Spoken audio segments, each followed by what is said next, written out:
It's exactly 6:30 on Wednesday, the 27th of May. We'll have all the latest news and sport for you in just a moment.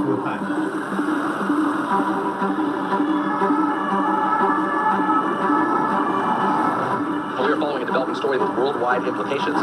FIFA, the multi-billion-dollar organization that governs soccer, is under fire. Un coup de tonnerre, un séisme à la Fédération internationale de football. In May 2015, the house of FIFA started crumbling. In the past hour, a number of officials from world football's governing body FIFA have been arrested on suspicion of corruption. The news broke that people have been arrested right in the seat of power in Zurich. Senior members of the FIFA Executive Committee and some officials. We've only had the information, haven't we, in the last couple of hours, Amanda, but what do you know about the arrests? This is an FBI investigation. They raided one of the main FIFA hotels, the Barrow. These were individuals at the top of not only the biggest sport on the planet, but in many ways the biggest business. Dans cette voiture, l'un d'entre eux est emmené à l'abri du regard. Every few minutes we're getting a call that a new person is now under arrest. We've been working so hard for so long to try to control this so that this moment would happen in the right way. I remember that I was driving from home to FIFA, and I got a call telling me we should meet because we have a big problem. It was a very difficult day. It was the... There were people I knew quite well that had just been arrested, but we didn't know the full extent of it until we saw the indictments, which was some hours later. Not long afterward, the Department of Justice announced the indictment with however many names on it, including some of the biggest names in the Executive Committee. Basically, the people who decide which country's going to host the World Cup, who run the organisation. We are here to announce the unsealing of charges and the arrest of individuals as part of our long-running investigation into bribery and corruption in the world of organized soccer. The first time you read the indictments, you're like, whoa, wait, hold on. You're not just saying that these people did it. You might be suggesting that FIFA is responsible for this. The 47-count indictment against these individuals includes charges of racketeering, wire fraud, and money laundering conspiracies spanning 2 decades. The way Loretta Lynch and Jim Comey talked about FIFA, they use charges that normally are associated with the mafia or Mexican drug cartels. If the U.S. Department of Justice names FIFA as a criminal party, it's game, set, and match here. The organization will just collapse. Nobody is above or beyond the law.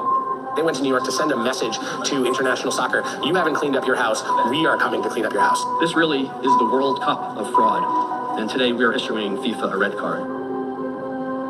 Suddenly, the corporate veil fell, and you could see quite how much corruption and money-making and self-interest and greed and politicking and backstabbing there really was behind what they called the FIFA family. So that was the head of that family. He was the godfather of football. In his eyes, he was untouchable. Dans beaucoup de gouvernements, si 2 vice-présidents sont arrêtés et inculpés, plusieurs membres du comité exécutif, le président démissionnerait ou serait forcé à la démission. Oui, mais pourquoi je démissionnerais? Démissionner, c'est de dire que je suis fautif de tout ce qui arrive. Corruption was endemic in FIFA for decades, right through to the fall in 2015. They held important responsibilities at every level, from building soccer fields for children in developing countries to organizing the World Cup. They were expected to uphold the rules that keep soccer, protect the integrity of the game. Instead, they corrupted the business of worldwide soccer to serve their interests and to enrich themselves. But that's not true. This has been created. The institution is not corrupt. There is no corruption in football.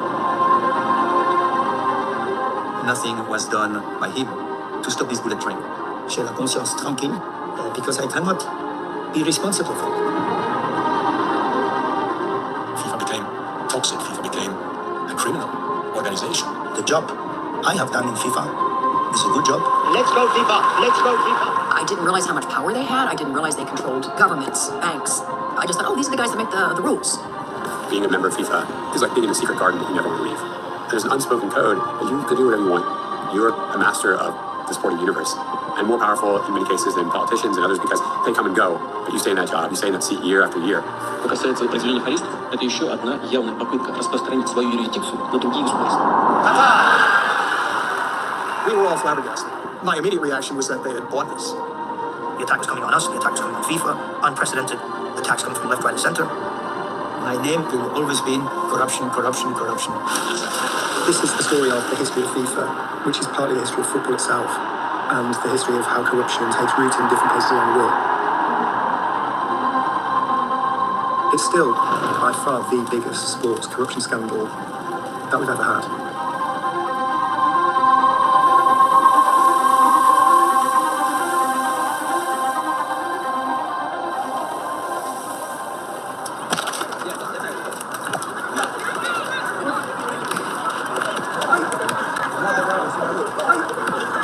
FIFA has got the great privilege of being in charge of the greatest game on earth that people just fall in love with when they're really, really small and love for the rest of their lives. But they're in an important position with a duty to safeguard the values of the sport. It's a much happier place to be, not to know all the ugly goings on inside football and just to still love the game and support your national team just out of innocence and out of love. But at the same time, most football supporters have a feeling for when things aren't right. The normal fan wants to see football. The normal fan wants to win the World Cup. He wants to see his heroes playing, the Ronaldos and all the Messis. He doesn't care about the infights in FIFA. He knows FIFA is corrupt, and he's fed up with that. The question is allowed. Why should the normal fan care about bribery in sports? We should care, because the sport still gives the illusion to the world that it is something nice, something fair, something entertaining, something clean. It is not, but the illusion still lives on. And if we don't fight corruption in sport, we should not fight corruption at all. In order to understand how corruption takes root in football in different places around the world, it is really important to go back to the origins of FIFA. FIFA was formed by 7 European football associations in 1904, and they were all amateur. There was no money in it at all. And there's an idealism there to play sport against each other. They wanted football to be a force for good. For decades, football has bred phenomenally around the world, despite how small scale FIFA was for such a long time. For years, it was just in an office building in downtown Zurich, and it didn't have its own HQ. It was an amateurish organisation until 1974. At the time, the president of FIFA was a prominent English football administrator called Stanley Rouse, who was then challenged by the Brazilian João Havelange. I'd like to mention this, that for Stanley I have the greatest respect. E que entrar numa eleição não se tornar inimigo, é um adversário momentâneo. And after all, when you go into an election, João Havelange era o brasileiro mais conhecido do mundo. João Havelange havia sido um atleta olímpico, da natação. João Havelange era o presidente da Confederação Brasileira de Desportos. Ele tinha um genuíno interesse pelo esporte. Ele descobriu que esse conhecimento que ele tinha do esporte poderia se transformar em poder político para ele. À medida que ele foi se informando sobre a situação política da FIFA, ele viu que havia alguma chance. would it in fact be such a bad thing then for football if Brazil did get this best? I don't know. I should be a little apprehensive. Why apprehensive? Well, in view of the way that I've seen that their attitude towards football and sport is so different from ours. I don't think... Stanley Rouse made some big mistakes and misjudgments on the international stage, particularly the fact that he had a tolerant attitude towards apartheid South Africa and their membership of FIFA. He's not well loved in Africa. People see Stanley Rouse as a part of the British Empire who are blocking the advancement of the African countries who are fighting for their independence. Então, Havelange falou assim, enquanto tiver o apartheid, que eu for eleito presidente da FIFA, o futebol sul-africano não entra na FIFA. Havelange fought a very shrewd election, and this is where the politics, perhaps with a capital P, comes in. Each country's football association has one vote in the FIFA presidential election, so there are votes all around the world, especially in Africa. And João Havelange completely understood that if he wanted to win that election, it's not going to do you any harm if you promise them that there's going to be some resources there, some money there for development of the game in their own countries. E aí existe também, óbvio, a suspeita de que tinha dinheiro, que haveria famosos pacotes, envelopes marrons que teriam sido distribuídos para dirigentes num hotel de Frankfurt, na véspera ou dias antes do Congresso. Claro que houve, tenho certeza que houve.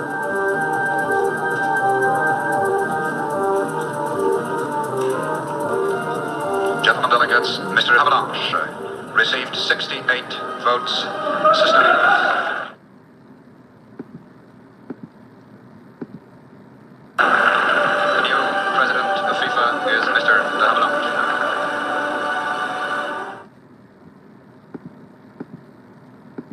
The election of João Havelange was such a watershed for FIFA. This Brazilian industrialist had replaced the English referee, FA Blazer figure.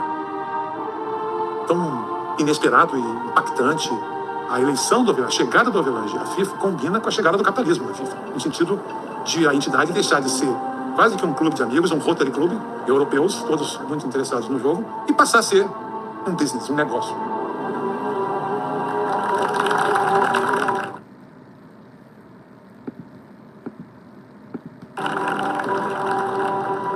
Sitôt après avoir été nommé président de la FIFA, j'ai eu en tête deux projets particulièrement ambitieux. Ils devaient profiter avant tout à la jeunesse et aux pays du tiers-monde. So Havelange had made those promises to do more development in Africa particularly. But the problem was that there wasn't much money in FIFA to actually do these programs. And that's when Sepp Blatter came on board. In October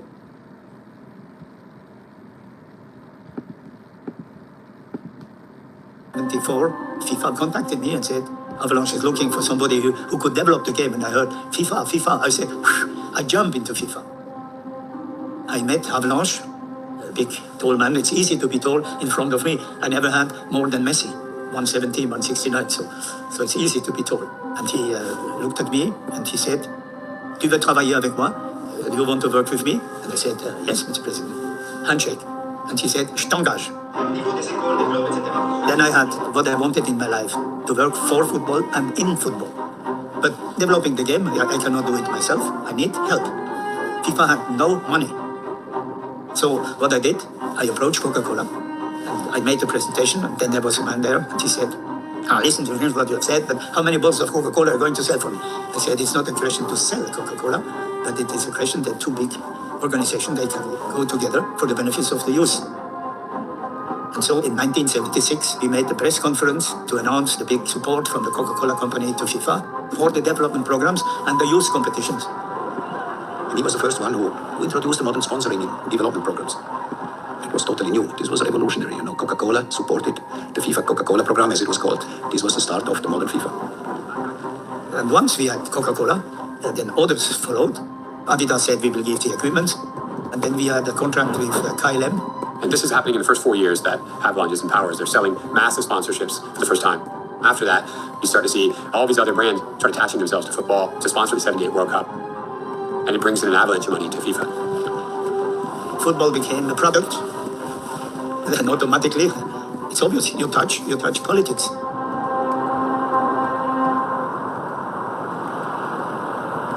L'Argentine, je suis certain, elle fera une Coupe du Monde excellente. C'est un pays économiquement riche. Elle a un équilibre total pour que nous puissions avoir une condition financière excellente pour la Coupe du Monde. The 78 World Cup was really a remarkable moment in the history of sport and in politics for that matter as well, because it was the opportunity for FIFA to begin to really spread its wings financially, but also it was an opportunity for FIFA to lay down with perhaps the most despicable kinds of politicians you can imagine in the world. Argentina in 1976 had a takeover by a fascist, violent, brutal military group. They were responsible for atrocities and disappearances. General Videla, this very stern-looking man, was running Argentina at this time.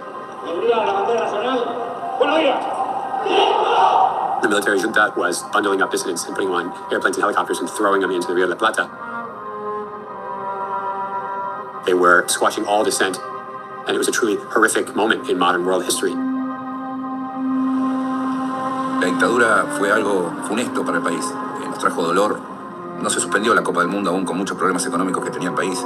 La palabra del presidente para nosotros agrega a más una tranquilidad. Por tanto, salimos de acá muy contentos y muy felices.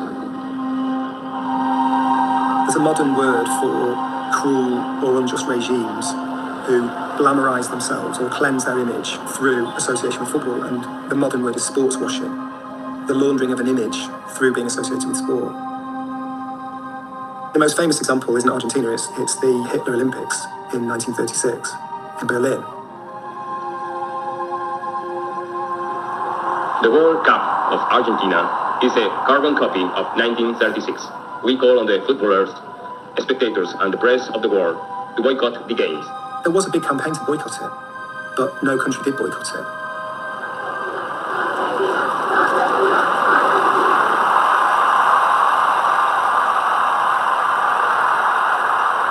Argentina reached the final with a wonderful team.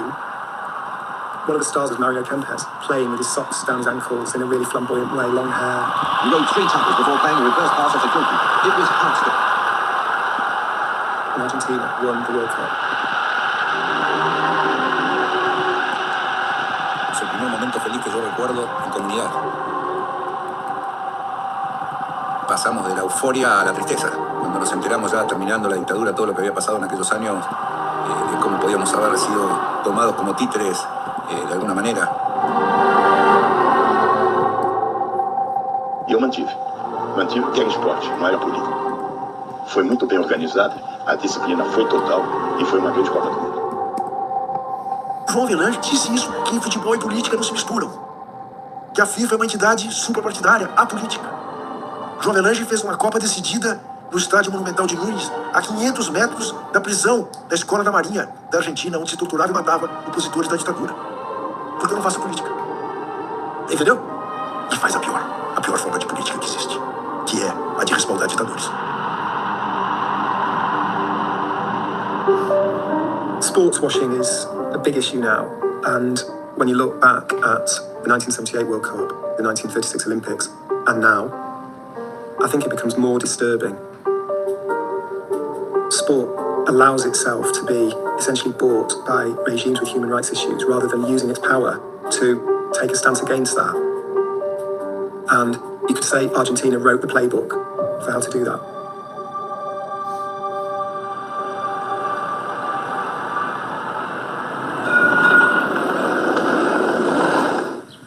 In this story of the history of how corruption takes root in FIFA, there's moments of original sin, moments of people doing something corrupt, and it then becomes endemic. And it seems that this, after the World Cup in Argentina, is really one of those moments.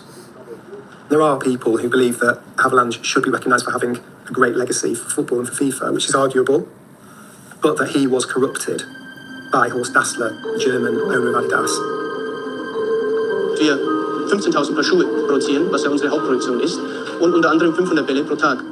Adidas had this incredible interwoven relationship with FIFA, and Horst Dassler was remarkably powerful and influential, going back decades by then. It's almost like how much Adidas you saw on television when the World Cup was on was reflected in the influence that Adidas had behind the scenes. And the story goes that Adidas were doing the overall marketing package for the 1982 World Cup in Spain.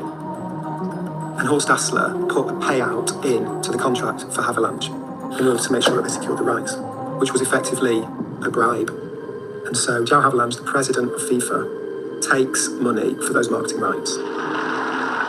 And then Dassler started to think about other ways to bribe Avalanche to be able to control rights indefinitely, because he knows that the value of football is just going to explode. As television developed, the rights to just seeing the action became very, very, very valuable.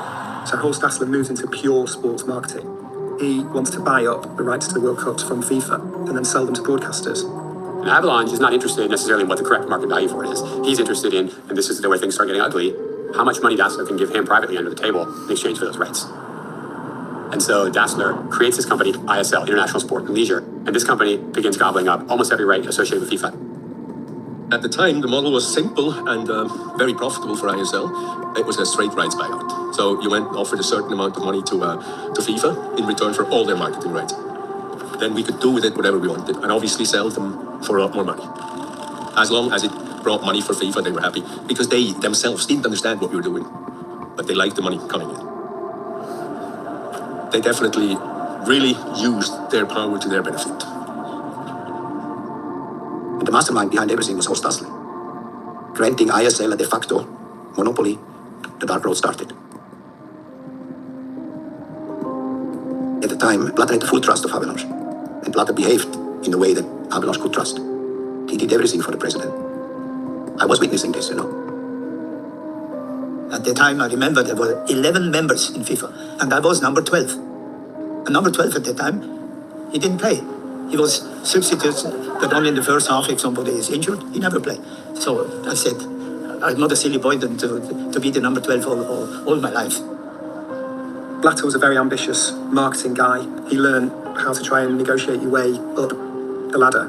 And a way of doing that was to very much be the loyal worker for Havelange. And in 1981, he became the General Secretary.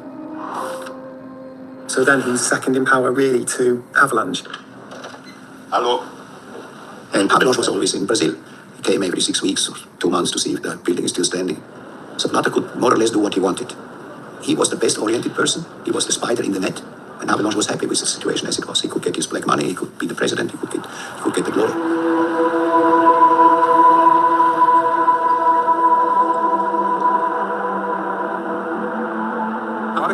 As pessoas perceberam, opa, tem um cara super poderoso e a FIFA agora virou outra coisa. Foi a Copa da Espanha, sem dúvida nenhuma. houve um salto qualitativo imenso das sombras da Argentina para aquela Copa ensolarada da Espanha em 82, até no sentido climático, né? Então, o fato de estarmos numa Espanha que, recém-saída de uma ditadura de 4 décadas de Franco, um cenário completamente diferente. Saiu da sombra para a luz e quem estava brilhando na luz era nós, também. Né? Até tem uma cena famosa em que chegaram juntos o rei Juan Carlos e o Avelange. E a sensação era de que quem era o rei era o Avelange, pela postura dele que ele tinha e a postura do Juan Carlos. Parecia que o rei ali era o Avelange, entendeu?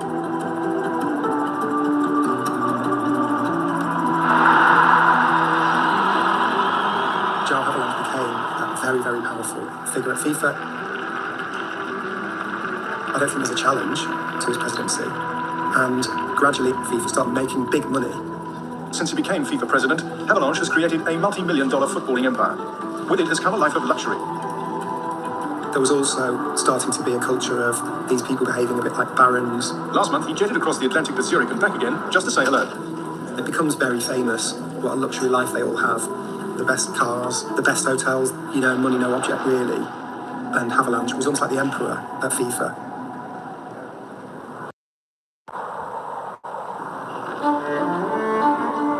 Nearly all of FIFA's money was coming from ISL, the marketing company founded by Horst Dassler, the Adidas boss. ISL controls all the marketing rights, the advertising in the stadium and every other element of commercialism, so to date he's been very successful in his relationship with FIFA. All that time, ISL had been paying kickbacks to Havelange as the FIFA president for the purchase of marketing rights to World Cups. The staff was starting to speak about ISL and why it's always ISL, and I got a lot of questions from the media, questions I should reply more or less correctly, and more we found out that something was rotten, yes, but we didn't speak it out. Blatter knew that ISL were paying Havelange money, because 1.5 million had actually been paid to FIFA by mistake, and Blatter had seen it. For Blatter, it was a little triumph, because now he could show that Havelange was bribed. This was the proof that Havelange was corrupted, And this was just the cherry on the cake, Beautiful cherry for Sepp Blatter. And later on, he started to disclose his ambitions.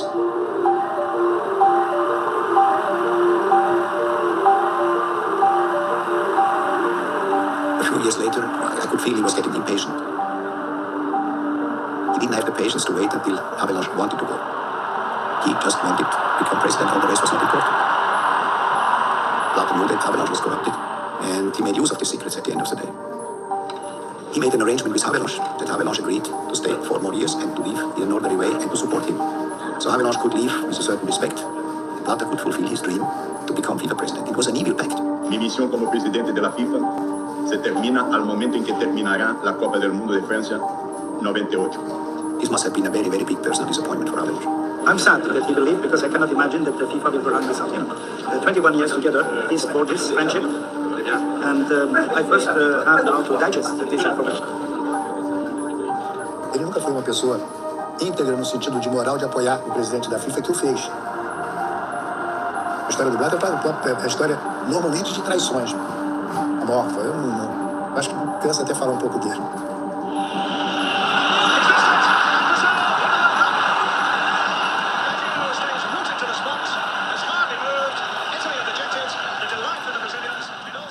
In the early 90s, the European members of the FIFA Executive Committee were unhappy with the way Havelange and Blatter were running the organization. And so they nominated Lennart Johansson, their candidate for FIFA presidency in 1998. I mind my own business. I presented my program already half a year ago. People know for what I'm standing, and that's it. He was very popular within FIFA and seems to have the support of Europe, which is still sort of at the top of the pyramid of world football. So Blatter actually finds quite a challenge there. How do you see Mr. Sepp Blatter's candidacy? He's a very good general secretary. We could also look at what lessons Havelange taught Blatter, and I think perhaps the most important lesson that he taught him was about how to count votes, and that in fact other countries have lots of votes as well. And once you're looking for votes, well then it's a lethal business. This is a big weakness in the FIFA system which no one quite works out how to solve. Every country has one vote. CONMEBOL, for example, the South American Confederation, which includes Brazil and Argentina, 2 of the greatest football countries who've won the World Cup multiple times between them, has only 10 votes for the presidency of FIFA. But CONCACAF, because of all the Caribbean islands, they have over 30 votes for the presidency. So therefore, any FIFA president has to keep them happy. And who is the president of CONCACAF for all those years? Someone called Jack Warner.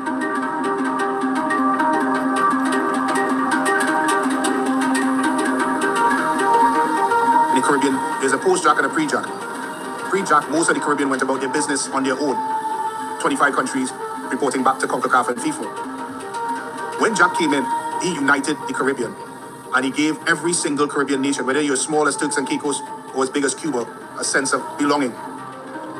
He believed that the Caribbean should be hosting World Cups. He believed that anything that Europe gets or Africa gets or Asia gets, that the Caribbean should get as well. And he was a person that wielded a very, very powerful hand in football in Trinidad and Tobago. Nothing happened without him. What happens in FIFA now is that you have to be able to make alliances, force alliances. And in that way, you tend to get what you want. Jack Warner always sort of had a sidekick, this other character who hung out with him by the name of Chuck Blazer. When I first turned on to this whole thing, I noticed that while there was lots of articles about Jack Warner, no one ever wrote about Chuck Blazer. If this is an alternative method to some of the... He's not someone who played soccer. In fact, he didn't play very many sports at all. He didn't know anything about the sport. And he was much more interested in the administration. You know, he was a hustler. He was a salesman. That was his number one talent. He coached both his kids' soccer teams in New Rochelle. And I think he said there's all these kids playing soccer. There's a huge upsurge in interest in soccer in America. And he saw a way to make a buck. He was always looking for that. Really, he rose from coaching his kids' soccer team to the Soccer Federation, which gave him a place in CONCACAF. And that's when he connected with Jack Warner. The name itself is the Confederation of North, Central American, and Caribbean Association. Now, each of those three zones have somewhat different flavors to them. Chuck helped Jack realize that the Caribbean was the sleeping giant of CONCACAF in terms of one country, one vote. And in a 40-nation confederation, if 25 of those nations are Caribbean and they're organized, they should lead the direction of the confederation. So Chuck said, hey, we need to think about a structure here that really works for us. But let's go make this money. And so in 1990, Jack Warner won the election for CONCACAF president and made Chuck the general secretary. I think he was as corrupt as can be when he got there, but I think he also learned the way of FIFA. His appetite got much, much bigger. Jack relied on Chuck to generate the television contracts and other dollars that would mean wealth for the Confederation and wealth for those two men in particular. Chuck believed that he should get a taste of everything. Like your mafia guys, they want a taste of every single deal, and Blazer very much believed that. Last year, I was given a responsibility also to handle two new competitions. When they assemble all the votes in the Caribbean to win CONCACAF, this other sort of immediate takeaway from that is that that's a large block of votes that can also be applied to elections at FIFA.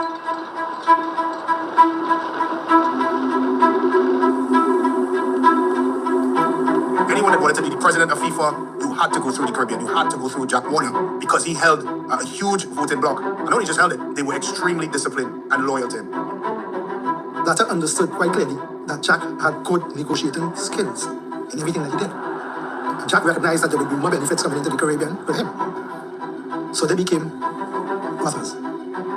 Jack Warner would have been someone to make an offer to change his mind. He is this kind of character. But the Europeans couldn't do that. So he was lost from the beginning. I get very much the fact that for Europe, for UEFA, it seems that no football exists beyond their frontiers. And that everybody must conform to UEFA and not the other way around. And this is one big family. I have a problem with that. He was one of those who asked for money to vote for the ideals. Bluntly, he was only looking after his own pockets. So he was supporting Blatter. But we hoped that in spite of that, we would come through as winners. And we were hoping that we get all Europe behind us. Deux candidats, le Suisse Joseph Blatter face au Suédois Lennart Johansson. Lennart Johansson veut appliquer à l'échelle mondiale sa recette européenne. Il est à l'origine de l'évolution des Coupes d'Europe. But you have to watch your back all the time because you can't really trust people. There are very few who are not prepared to change their opinions.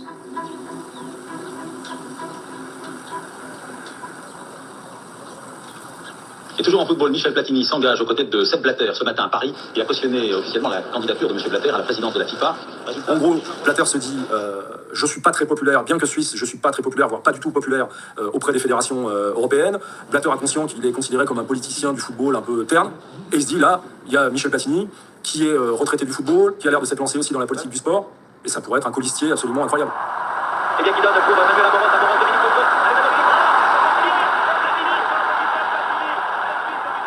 Platini a vraiment révolutionné le football français. Il l'a révolutionné sur le terrain, mais il l'a révolutionné aussi en dehors. Il avait vraiment cette palette technique absolument incroyable qui en font un joueur absolument unique. Et donc, il voit Blatter, il est assez bluffé par sa puissance de travail, et émerge l'idée de ce ticket Platini-Blatter. On the list of the best players in the world, he was one of the highest there. He said, my value is 1 million. I said, okay, 1 million. Also handshake. Et le rôle de Platini a quand même été très important au niveau de l'Europe, parce que cette élection-là, elle n'est pas du tout évidente pour Blatter. Blatter n'est pas du tout favori. Quand on fait les comptes quelques mois avant le congrès, Blatter est encore bien derrière. In Asia, we had a split situation. There were quite a few associations in favor of Johansson. And we thought that the bonds between Africa and Europe was so strong that all the African states would give their votes for that. Strange things happened. In April, Blatter rang me and said, Emmanuel, I would like to pick your brain on how to get the vote from Africa.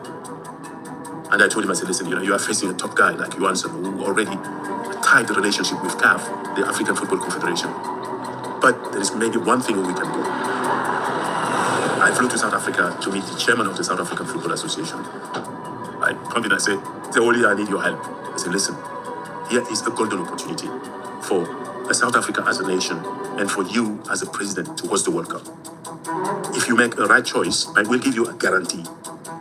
And he said that if it's true, I will not only bring the voice of South Africa, but I will bring the 14 COSAFA members to you folks.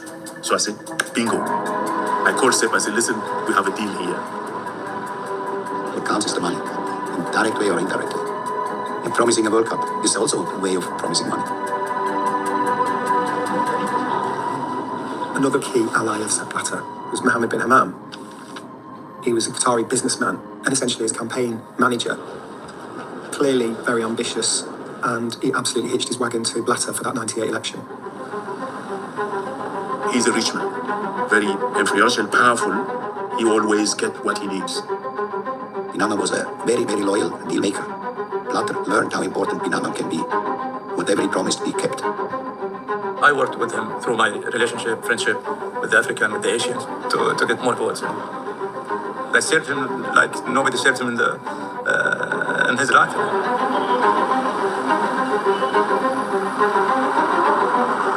Several people have been talking about brown envelopes being exchanged at the FIFA hotel. A lot of African countries switched camp just before the Congress. We can only assume that there was money involved. There's a lot of talk about huge sums of money being delivered to hotel rooms in Paris. Yes, it was. It was. But what can you do? Sorry, was that a rumor or was that true? No, that was true. Yeah, it was true. It was true.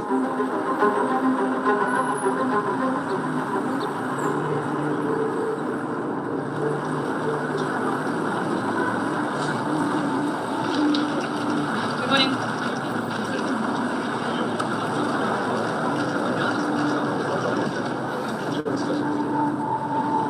Ladies and gentlemen, welcome to Paris for the 51st FIFA Congress.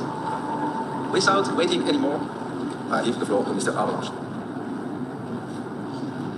Maintenant, l'élection va se poser. Nous avons deux candidats. Le secrétaire général de la FIFA, M. Sepp Blatter, et le président de l'UEFA, M. Lennart Johansson. Thank you, Mr. President. Our football family needs a new leader. When I was campaigning all around the world, when I met delegates on all continents, I did not want to promise jobs, contracts, tournaments, money, or any other help. And I did not want to promise financial support to some associations who would receive this support rightfully. Instead of making promises, I referred to my program and to the key messages: democracy, solidarity, and transparency. Well, he had 12 minutes to present. Johansson took 10 or whatever, speaking.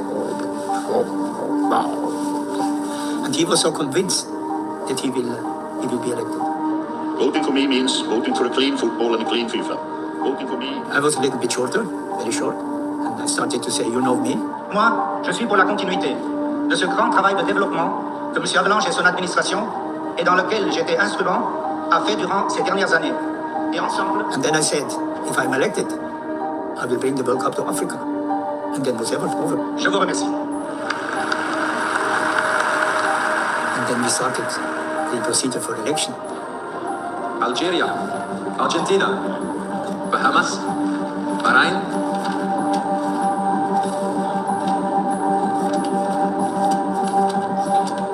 Mesdames et messieurs, résultat du vote du premier tour. Nécessité d'obtenir 2/3 des suffrages exprimés, soit 128 votes. Monsieur Joseph Blatter, 111. Monsieur Lennart Johansson, 80. En conséquence, il est nécessaire de procéder à un deuxième tour. Dear friends, I am sorry, but under 1180, the game is over. And I think you should vote for us. Thank you very much. We understood immediately that this is already done. Africa suddenly turned around, and also some Europeans changed and didn't support their own president. So he was betrayed, he thought. And I think that it doesn't make sense to take a fight where you know already from the beginning that you're going to lose. I was astonished by the fact that people I talked to told me they should vote for me, and obviously a lot of them didn't. And this is where I think Blatter was an artist in organizing that. I was the happiest person in the hall. I was just standing up saying, "Victory is a liberation for us." What he has is he has an insatiable desire to be the center of attention. And that could, in the end, could have made him fail, but it didn't. Encore une fois, je vous prie, applaudissons Lennart Johansson. And had Johansson been elected president of FIFA, these scandals that we know now would not have happened. There was a reaction afterwards by UEFA by saying, I remember, this is one victory, but never again we will be the president, never again. It all started with Blatter and Havelange. And the 98 elections was the foundation for all the things that happened afterwards. The ongoing mess at FIFA continues with Mohammed bin Hammam accusing Sepp Blatter of behaving like a dictator. Saying that I have bribed somebody by paying something, this is absolutely wrong. What do you have on matter, sir? No comments. Why no comment? Why no comment? Stop, please, to say FIFA is corrupt. FIFA is not corrupt. Je suis député, écœuré, et j'en ai marre. Enough is enough. How about your personal relationship with Jack Walker? It's always been broken. I said before, FIFA will feel as well, Colin. Trust me, you have to see it.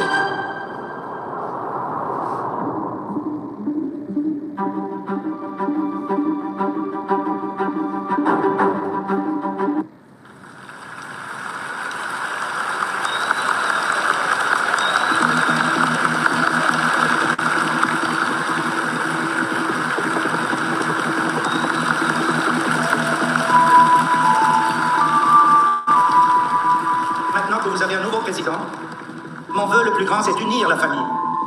C'était une campagne électorale où peut-être on a joué avec plus ou moins des choses permises et pas permises. Vous savez, sur le terrain, des fois on donne des coups, on retient par le maillot. Je ne dirais pas qu'on va jusqu'au tacle par derrière parce que celui-là on l'a enlevé. Mais surtout, il faut maintenant que l'unité du football soit maintenue. La grande famille du football, la FIFA, sera unie dans le futur. C'est ça mon but. Et c'est tout. Merci beaucoup.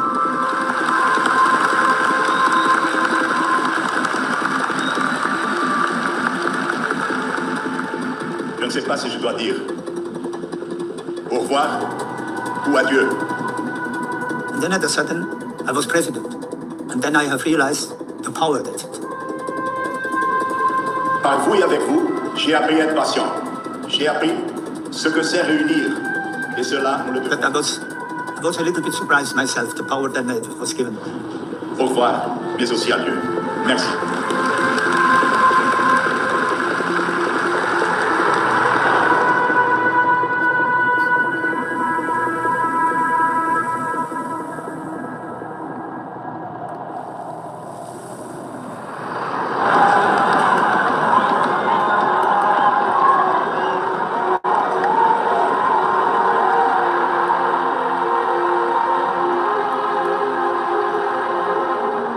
FIFA's really powerful because it's got a World Cup and countries fall over themselves to try and host the World Cup in their country. It gives their country image building that you just can't achieve with anything else. The World Cup is the only one event in the world which is broadcasted in the majority of countries. I don't think you can imagine about something else bringing 1 million people in the street. And the World Cup is the number one way for FIFA to make money. So because of the power of the biggest football event around the world every 4 years, that gives FIFA and the FIFA president real power and so much leverage over actual countries. But that power is a trap for corruption. I started to develop the idea of Joe Havelange. He said football shall not only be for Europe and South America, but all around the world. So when I was elected, I started my mission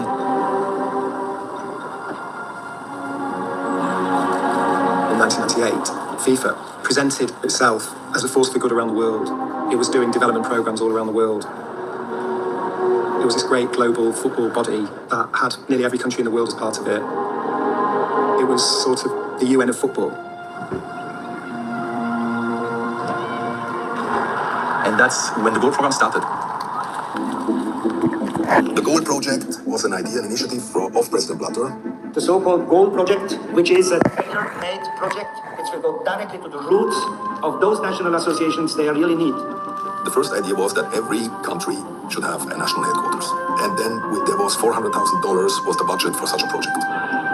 It was about stadiums, it was about artificial pitch, it was about educational program. Et Platini, le programme Goal, il le vit comme quelque chose d'absolument formidable parce qu'il va distribuer de l'argent. C'était un peu la politique du football telle qu'il avait rêvé. Il avait de l'argent. Après, tout ce qui se passe en coulisses, moins glorieux et même un peu crapoteux, ça Platini ne veut pas en entendre parler. There's a lot of stories that money went to associations and then what was supposed to be built wasn't built, and that money maybe went missing. This building was meant to be the hub for football activities in Kenya. These chickens are entering what was meant to be the main conference hall, complete with a kitchen, but they are now calling it home. It is one of the projects which were funded by the world governing body FIFA of 5 million shillings. Currently, the silence is loud. La corruption existe quand vous avez affaire à des pays pauvres et quand les gens n'arrivent pas à vivre convenablement. Le malheur, c'est qu'ils ne demandaient pas de rapport ou juste de justification, ce qui fait qu'on ne sait pas ce qui est devenu avec l'argent. When FIFA started to describe itself as a bank, and it was a bank, FIFA was the bank for the member associations in a way. Yeah, for sure, you create some issues. This is meant to be the core of what FIFA's about. And we have to recognise that the game does hugely expand and also become much, much more lucrative. There is a legacy of development from Sepp Blatter's presidency. And those were the promises that he made that got in the vote in the election of the FIFA president. Combien a donné, par exemple, le continent africain? Comment a donné les Caraïbes? Combien a donné l'Asie? Il faut voir ça, le football du futur. Le football du futur doit rester cette grande espérance pour la jeunesse du monde. And that's where he got this strong base of countries saying, we know that we can trust him. But then there's the cynical view that it's a political organisation and you just know that if you make sure the money keeps flowing, then that's what's going to win you the votes. Not only the participants in the World Cup shall benefit of the income of this competition, but the whole FIFA family will be directly affected to the development programs, going back to you, national associations, and going also back to you, the confederations.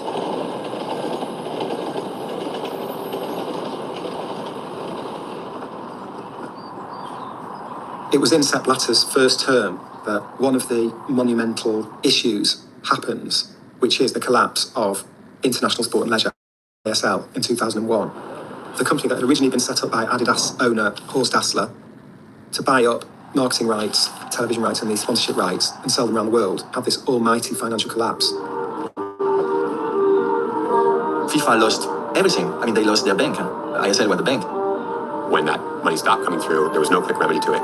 There's a huge mess left behind, and it's a mess that has both sort of economic and political consequences for FIFA. FIFA were dependent on ISL for all this money that they needed to make sure that all the different mouths were fed, and they suddenly have like an urgent financial crisis, and it has to fix this very quickly. The most powerful man in world football is facing a battle to keep his job. Sepp Blatter, the president... Sepp Blatter is facing a series of questions which read more like allegations concerning his judgment, even his integrity in dealing with the firm ISL. Blatter had wanted to hide, and they could hide it for a certain while, and then a certain avalanche started to roll against FIFA. Michel Zenruffinen was a Swiss lawyer, and when Blatter won the election, he promoted Zenruffinen to be the Secretary General of FIFA. But in 2002, he started to ask some questions. He had compiled a document which he said showed mismanagement on a huge scale under the Blatter presidency. I still remember how he opposed Sepp Blatter. This was unique. It was like a Fellini movie, you know, it was unbelievable. We identified a lot of problems. Misleading accounting practices, some conflicts of interest. They also show that there could be corruption within the organization. Zenruffinen puts together what he thinks is a coalition of Exco members who are going to demand better financial accountability and also going to demand that Blatter either deal with it or step down. We believe FIFA President Blatter has overstepped his authority. I want people to know that the FIFA finances are in a serious situation. Nobody seems to take this seriously. They did have a criminal complaint made, but he denied all the allegations. I have not committed any sins which a court should consider as an offense. I have done nothing against the statutes of FIFA. I have done nothing against my conscience. It becomes very political. Then friendship is more important. I would like to floor Mr. Blazer. Quite frankly, I'm somewhat surprised that the chairman of the Internal Audit Committee has walked into a crowded theater and yelled fire. There's no fire. I guess, Mr. President, that all of this noise really should be a credit to you, to the work that you have done, which has now been relegated to this divisive political campaign that has occurred over these last few months. When you see this happening, you understand that those who are representing the national associations in a FIFA Congress, they don't know anything about finance. Blatter could go to the stage and present to the members of FIFA that there was absolutely no problem with money because he had cash in the pocket. But he was actually selling future competitions to be able to show that. He's very convincing, charming. If it would have been a private company, it would have gone bankrupt. Nothing happened. It was like a smooth summer wind. Blatter was seriously challenged again in 2002. This time, the Europeans back Issa Hayatou. He is from Cameroon. They think that he's going to be more of a vote when it's the African countries and countries outside Europe. They lost in '98. Now they see another opportunity to get anyone other than Blatter. It is like a football match. You have to learn to win and you have to learn to lose. But I do hope that I'm going to win. The strategy of putting Hayatou in is interesting because they think perhaps putting an African will get out the Swiss guy and they can put in someone they can control. It's always difficult to beat an incumbent president. It's nearly impossible. A FIFA president is too strong, and his backyard is too big. The candidate elected as FIFA president for the next term of office is Mr. Joseph S. Blatter.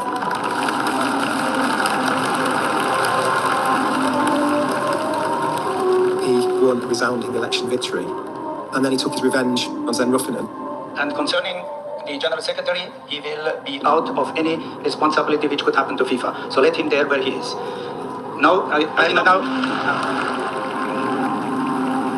Michel Zen Ruffinen, a countryman who I brought in really with pleasure, and then I had to get rid of him. Voilà la démocratie que je souhaitais hier et que malheureusement, vous les congressistes et nous, les participants sur ce podium, n'avons pas vu. A lot of people say, well, Zen Ruffinen's a FIFA elite. He was about power, influence, and authority just like everybody else. Well, it wasn't just like everybody else. That's simply incorrect. I'm looking at the communications where the accountability effort is being undertaken, and I wasn't seeing that anywhere else. So there was something different about what he was trying to do.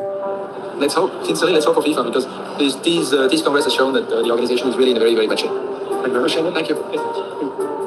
My dear friends, it is really... Sepp Blatter's come through incredible challenges. He's come through the collapse of ISL, and he's come through this absolutely elemental battle that's been waged by people on the Executive Committee and his own Secretary General against him. I register your deep trust in FIFA and in me. Having won a battle like that, he's very, very well set to be the president of FIFA, king of all he surveys, really. Let's work together and let's forget what has happened in the past months. Thank you.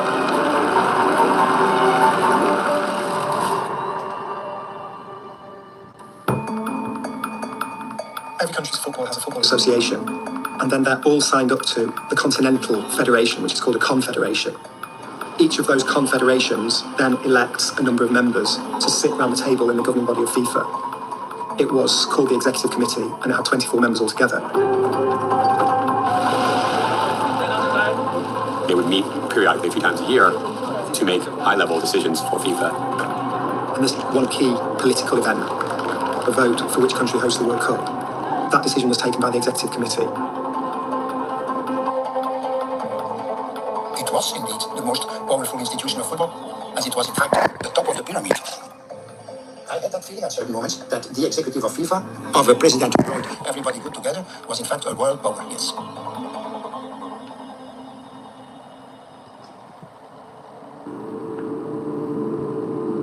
The Exco is not the most buddy-buddy place in the whole world. It's a bunch of very power-hungry people, all of whom are ready and willing to put a knife in each other's back whenever they can. there was no talk about football, only talks about fight, fight for fight. These people turns out to be like children, no limit for their nonsense.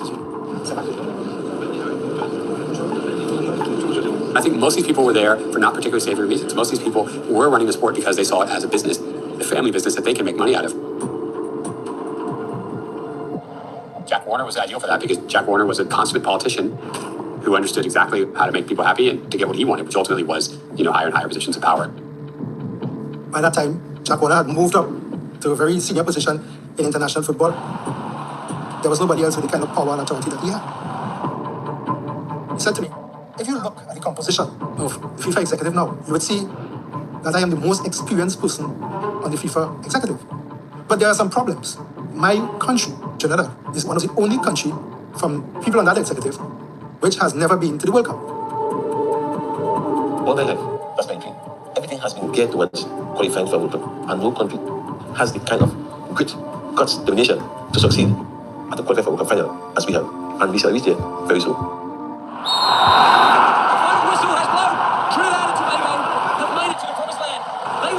In Germany 2006, Dennis Lawrence, magnificent header. Looking back at the World Cup, and even talking about it now, we never spoke about playing for Liverpool or Manchester United. We spoke about playing for Trinidad in a World Cup. That was discussion. That is the pinnacle of every player. When the final whistle went in Bahrain, I just totally broke down.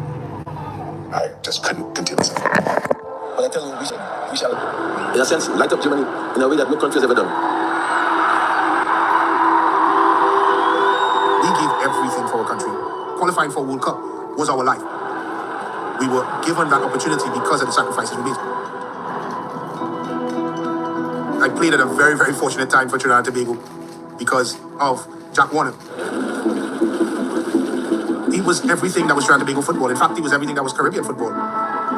Every single decision for the Caribbean was made right here in Trinidad, in Jack's office. And he was the power base for football on this side of the world. That aura, that presence that surrounds him was just, for me as a young footballer, it was just surreal. Jack made all the decisions around our football for quite some time. He wanted to have an influence on people's careers. We saw him solely as this man that was trying to help us. Once we had qualified for the World Cup, we started to talk about what happens next. What do players get paid per World Cup game? What happens? What do they do? Do you get a qualification bonus? What is that? We decided to call a meeting with Mr. Warner, and we have a list of demands as well. So the first thing we decided on was a split of 70-30 for the commercial revenues that were derived from the World Cup. We're like, no, we can't have it. Nobody's going to give us 30%. That's just ridiculous. Jack said, done, no problem. So we all looked at each other like, okay, we expected some sort of pushback. We moved on to the next point, which was the qualification bonus that FIFA gave to each nation for qualifying for the World Cup. That was where things started to get a little bit sticky. We started to get a bit agitated in the discussions, but we wanted it to be 50-50, and he agreed on 50-50. We just went into a meeting, the most powerful man in football, and got him to agree with us. We won. That probably was the most joyous conversation we had when it comes to finances. After that, things started to go very, very downhill.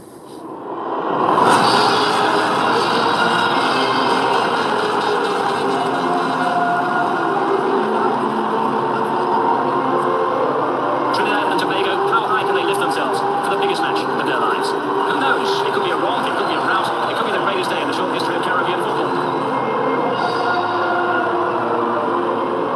Walking out the tunnel, lining up, hearing the national anthem play, that was easily my proudest moment in sport. Being able to sing my country's national anthem at the world's biggest stage. And somehow I was able to see my parents in the stands and my dad and the emotion that they carried. It didn't matter what happened afterwards. That's how it felt standing on the pitch and being part of the World Cup.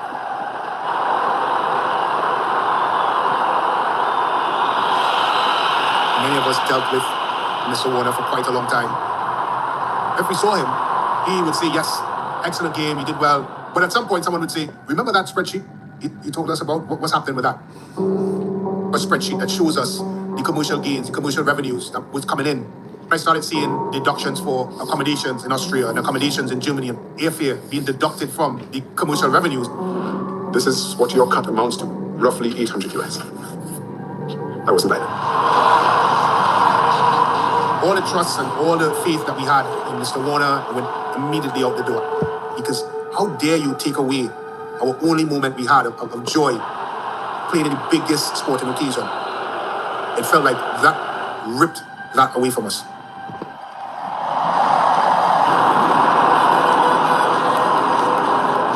After the World Cup, I remember the coach, he called me and he said, I see you're doing well with your club. I just wish I could have you with my team. And he said, but I can't select you.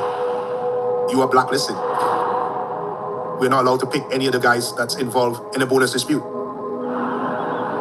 That's when I realized that we were being punished for asking for the truth.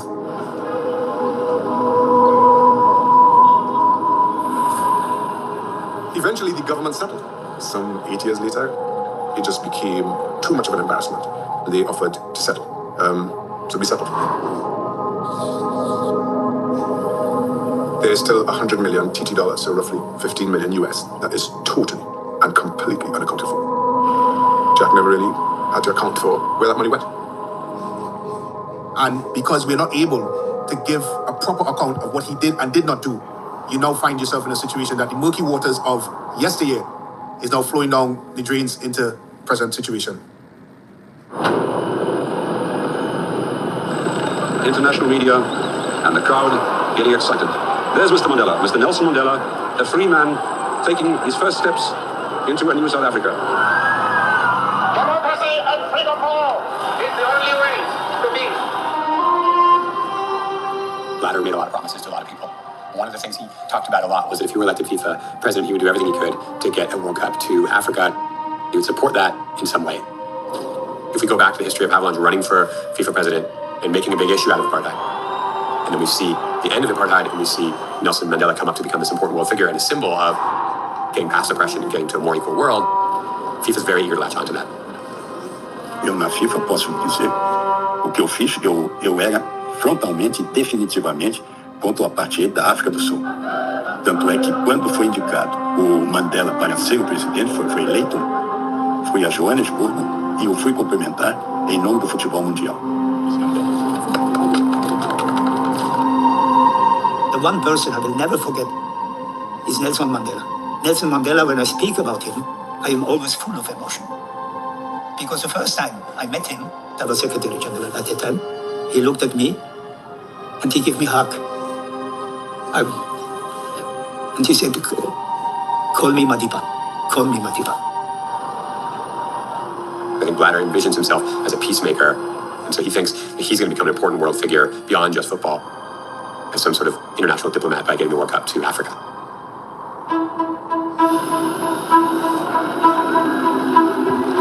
From day one, Blatter wants the World Cup to happen in South Africa. From day one, he has been a friend of Africa. From day one, he has been supporting all the small countries. And in 2002, I was asked to join FIFA. They asked me, we need more money. So you need to build a new commercial program, and we give you 3 years to rebuild the commercial structure of FIFA for the next World Cup. When the next World Cup round of bidding comes up, South Africa is trying to get again, as is Morocco. And these two countries, they're sort of vying with each other to get it. Morocco's making their best effort. They fly Blazer and Warner, among others, to Morocco, give them the royal treatment. They treat them incredibly well. But South Africa was really determined to win it. And they're willing to often pay, it turns out, a great price to have it.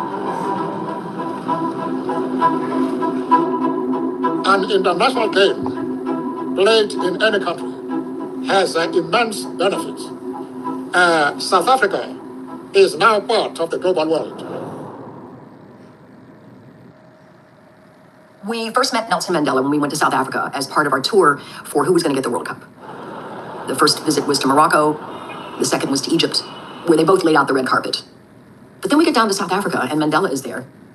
Incredibly kind and gracious, and with an aura about him, almost like a force field. You could feel this presence around him.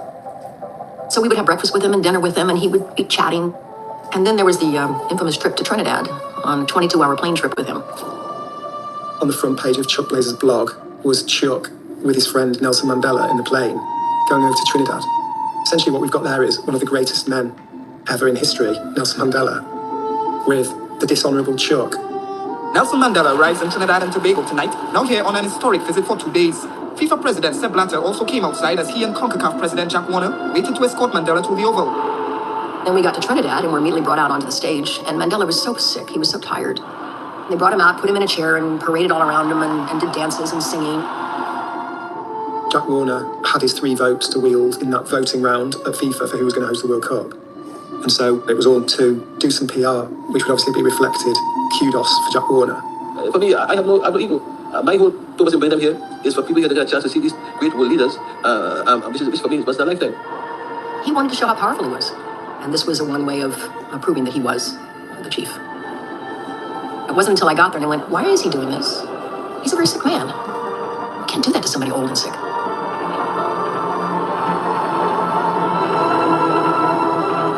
Everybody who wants to World Cup has to play with the rules of the member of the executive committee.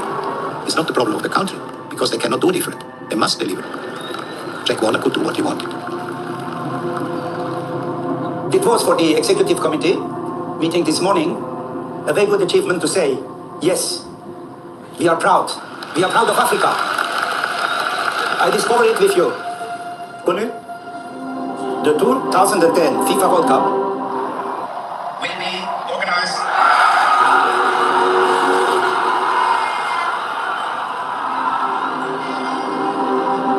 When you're going to have a World Cup in South Africa, the symbolism was huge. And it was very, very apparent when the tournament was on about apartheid having ended and the new post-apartheid South Africa showing its best face to the world. That was the pitch for it. This has been a struggle that's taken 7 years. And what we'll do, what we must do, is to make sure that what FIFA said, that this will be an excellent World Cup, we must make sure that indeed it becomes an excellent World Cup. That the regional football becomes sort of a passion. It's like you give opium to people, they smoke and they're happy for a few moments. When they wake up and then they run into their own problem. He's a sort of a healer for deep down issues. It's a really good ball. It's Shabalala.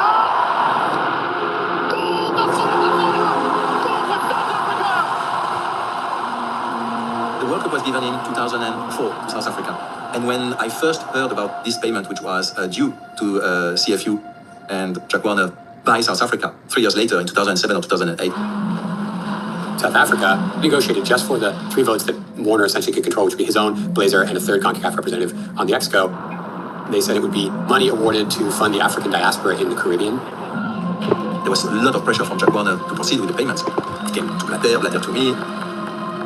Documents went through FIFA approving money to bank accounts controlled by Jack Warner in the amount of $10 million. He took in the money. He was supposed to give 10% of this to Chuck Blazer. South Africa offered $10 million, of which $1 million was supposed to go to Chuck.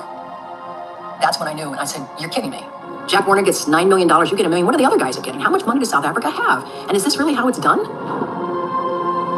Mais quand on connaît la personne qui a l'habitude d'être corrompue, maintenant on se rend compte que les 10 millions ont disparu aussi. Ça c'est sûr et certain. There were other members of the executive committee who knew exactly what Jack Warner was doing. Nobody stopped him. This was the perception of these guys. They believe that they can do everything and we have no limits. These people, they believe they have the right to make money out of a World Cup.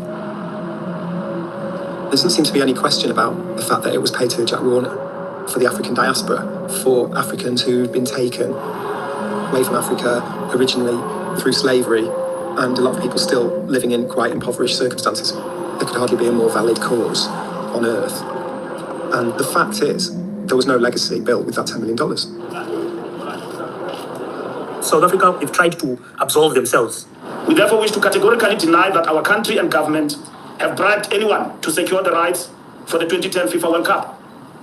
At the onset, we dismissed the allegation. That was a dark spot for them, considering the merit of their bid. They deserved to host the World Cup. They didn't deserve to do all these other things.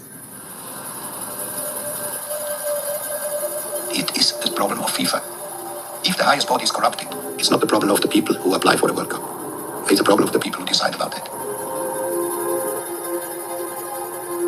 I remember that in the best times, after the World Cup in South Africa, it was a real big start.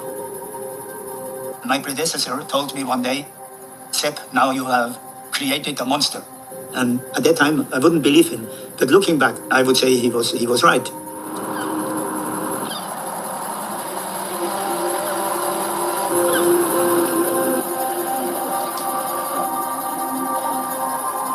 You have to understand that when you're part of a culture, That's a way of life. The FIFA's culture was a way of life. This was a group of people who felt that they were accountable to no one. Mr. President, the floor is yours. This event, FIFA's World Cup, is the #1 sporting event in the world. If you exist with all of that money, power in your mind, nobody is coming to interfere with what you are doing. And so many contenders want to have the World Cup 2018. United States of America, England, Russia, Qatar. All your systems are in place so that you become untouchable. So, what I will propose, that we will open the bid for the World Cup 2018 and 2022, but to make it together, and then to give the FIFA executive the possibility to make the best choice. Esa es una decisión basada en la comercialización de los derechos de televisión. Entonces, cuando tú tienes ya asignado el Mundial A y el Mundial B, 4 años después, cuando tú vendes, puedes vender los dos mundiales juntos. Y eso te genera un ingreso mayor.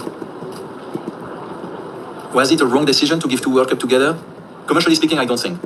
But in terms of corruption, because that was a big question, maybe. キレにこだわった特別なドライ。キンキンで極まる澄み切ったキレ。今だけのスーパードライ。冷涼辛口。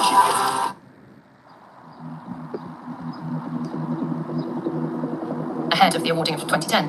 There were meant to be 24 EXCO members, but there were only 22 who were voting. Soccer's governing body, FIFA, has suspended 2 of its executive committee members. The bans follow allegations the Nigerian and Tahitian delegates tried to sell their votes during the bidding process. They'll take no further part in the 2018 and 2022 World Cup host country decisions. Those stories just kept on coming. I don't think FIFA were expecting them, and I don't think they knew how to handle them. We have a structure, the ethics committee, which was appointed since day one to monitor all the bid process. And this ethics committee has not only monitored, but they have made decisions. There are some members who were suspended, but people are so stupid. It's insane how people are stupid. People who are in such a powerful position at FIFA give something from nothing. But it's so human. It's so cheap and so human. The decision taken to put 2 World Cups together, and I think it was not the right thing to do. But now we are in the situation where we have to go on.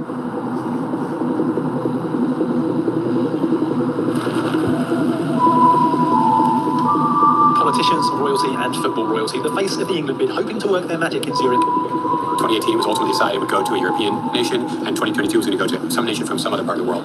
Huge credit to Prince William, who's really put so much effort in, and to David Beckham and to the whole of the team. A great bid. We've just got to convince the people in there that we can do a great job. Thanks.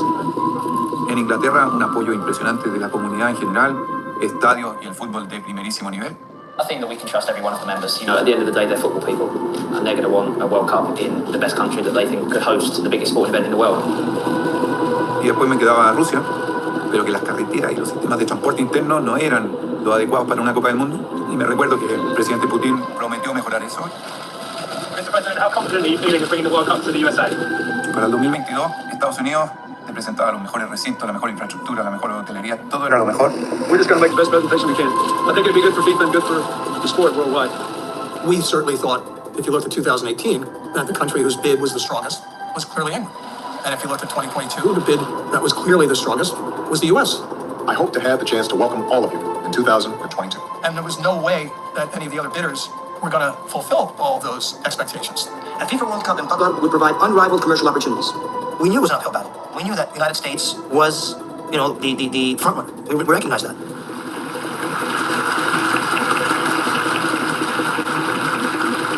The FIFA Executive Committee has undertaken the voting a few minutes ago. The President will announce the results of the voting. Awarding a World Cup should definitely not have been an exclusive decision of the EXCO, because they abused their power to the nth degree. Ladies and gentlemen, dear friends, fans of football around the world. If you don't have any governance in play, if you don't have checks and balances, if nobody controls what you're doing, and you're not responsible to justify it to somebody else, it's a free lunch. The 2018 FIFA World Cup, ladies and gentlemen, will be organized in Russia. We all were kind of cynical about motivations. Do these people really care about the game? Or do they care about the game only in the context of what it means to them? And now, ladies and gentlemen, the winner to organize the 22 FIFA World Cup is Qatar. When Sepp pulled out the envelope, a gasp went up. I remember Chuck looked at me. He was devastated. Lo primero que hago es mirar hacia la izquierda. La cara de decepción de ellos era impresionante. I wasn't shocked, but I was bitterly disappointed and angry. But there was not in favor of Qatar. I remember, I was on stage with him. He hit my side and said, smile, smile. It was for him a defeat. And he knew that there will be a lot of criticism pouring to FIFA. I told Seb, I said, listen, we're in trouble here. And obviously,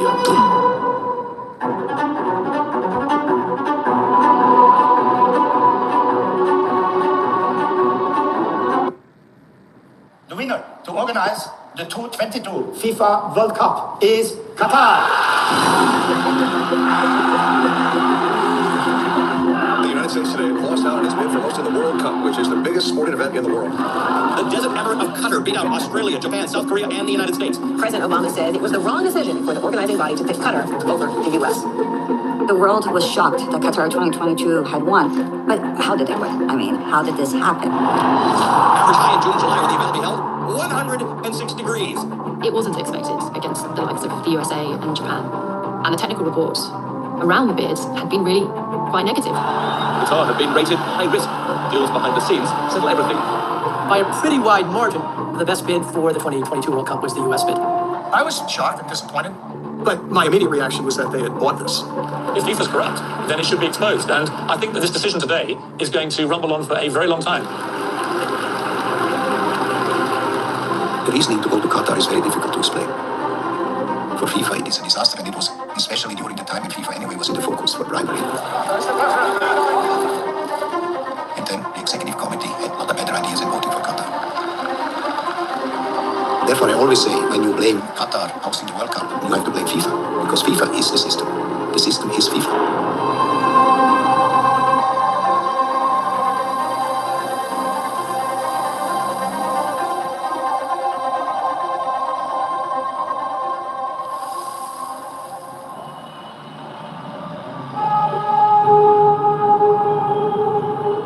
Pourquoi Qatar? Pourquoi aller jouer dans un pays où il fait aussi chaud, dans un pays qui va être obligé de construire des stades? Pourquoi un si petit pays avec une équipe de foot, je ne sais combienième rang mondial?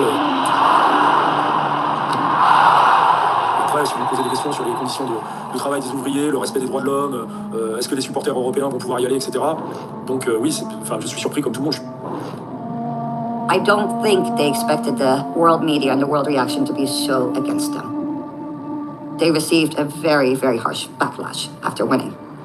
When we won, I was happy and euphoric, but very, very quickly I suffered a very serious bout of depression. It was a very vicious attack that came.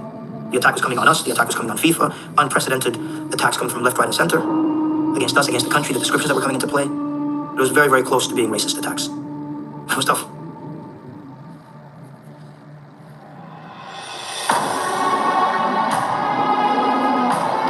First of all, on behalf of the millions of people living in the Middle East, thank you. Thank you, FIFA, for believing that expanding the game to the Middle East and bringing it here, to our region, to our homes, is the right thing to do. We go to the Middle East, we go to the Arabic world, we go to the Islamic world. This is development of football, and don't speak about money. This has nothing to do with money. I would say the first very strong decision where the politics came in is for the World Cup in Qatar, and not what was my wish to have the United States of America. Na hora que eu estava entrando para votar para o Qatar, o Blatter chega para mim e diz assim: que era bom você votar nos Estados Unidos e não no Qatar. Você acha que o presidente de uma entidade pode chegar a esse nível? Não respondi ele, fui embora, fui lá e meti os votos no Qatar. O Qatar não. Seb was cornered completely by the big members of the FIFA Exco. You have the head of the confederations, Isaiah for the Africans, Michel Platini for UEFA. You have Jack Warner for the CONCACAF, and you have Dr. Leons for the Common Ball, and Bin Hammam from Qatar. He is the chairman of Asian Football Confederation. They just aligned themselves with Qatar. There was 3 CONCACAF members on the Exco at the time, and it was assumed that all 3 of them were going to support the US bid. So it comes as a tremendous shock to Chuck Blazer to find out that Jack Warner, his closest ally in FIFA, appears to have voted for Qatar. He felt betrayed. I mean, how can you not vote for your own confederation? But these guys were old. They weren't going to be around for the next vote. So they did the double vote. They got twice the money. It was payday for them. Doha's skyscrapers signal the economic rise of Qatar's gas-rich capital city. And over the next decade, they'll likely tower over another boom, fueled by football mania. Football in particular, but sports in general, always played a very important part in our culture, in our ambitions, in utilizing it as a catalyst, as a vehicle to pushing forward some of the nation's objectives. The Qataris have created a sports industry. They've done basically what other countries do organically over decades. They've made sports part of national identity. With Qatar, you're talking about it being part of an actual nation-building mission. They were looking to get out of the shadow of Saudi Arabia, carve out a different character for themselves, be a player on the world stage. They want to be seen as a force for good in the world. They want to show that the Arab world can host a tournament like this and bring people together.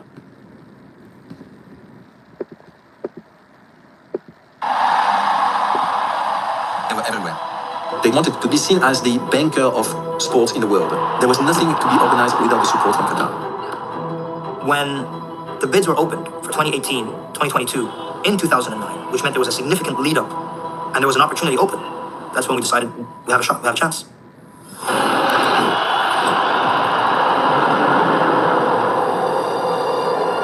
What makes us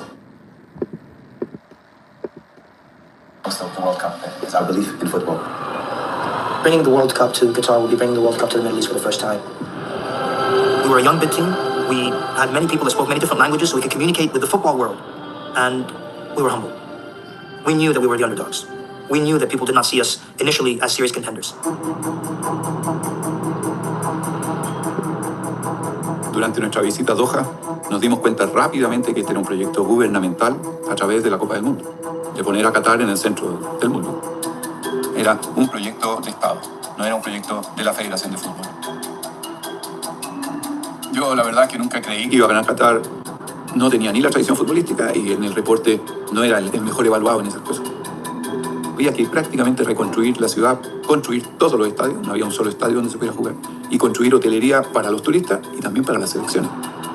Pero lo que ya era insalvable era el tema de cómo jugamos en mayo, junio y julio.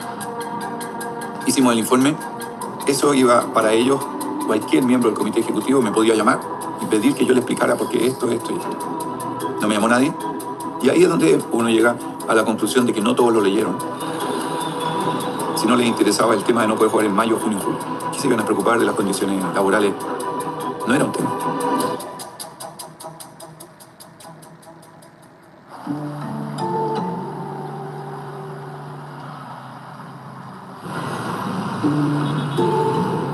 We were in Cape Town when FIFA hosted the FIFA Media Breakfast.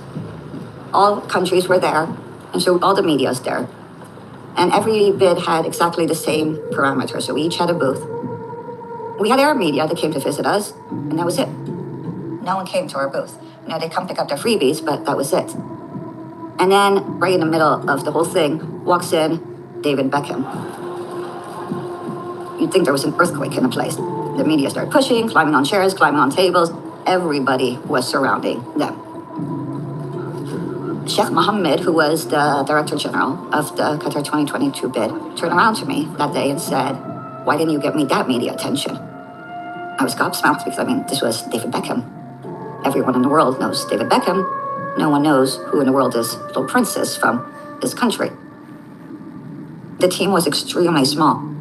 None of them had even gone to a World Cup game in their life. None of them knew the FIFA politics. None of them had ever worked in sports even. These were people who had no knowledge of any of this. The only person who had knowledge of FIFA politics was Mohammed bin Hammam.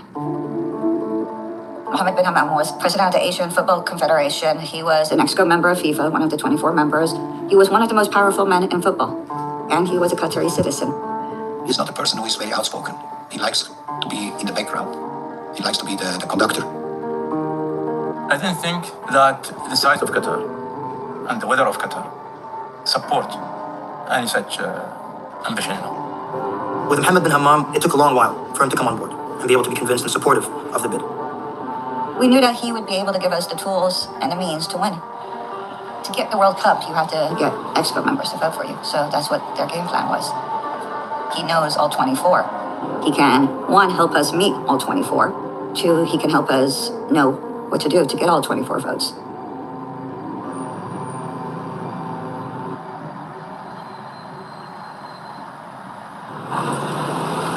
Qatar had been able to sponsor the African Congress of Football in Angola.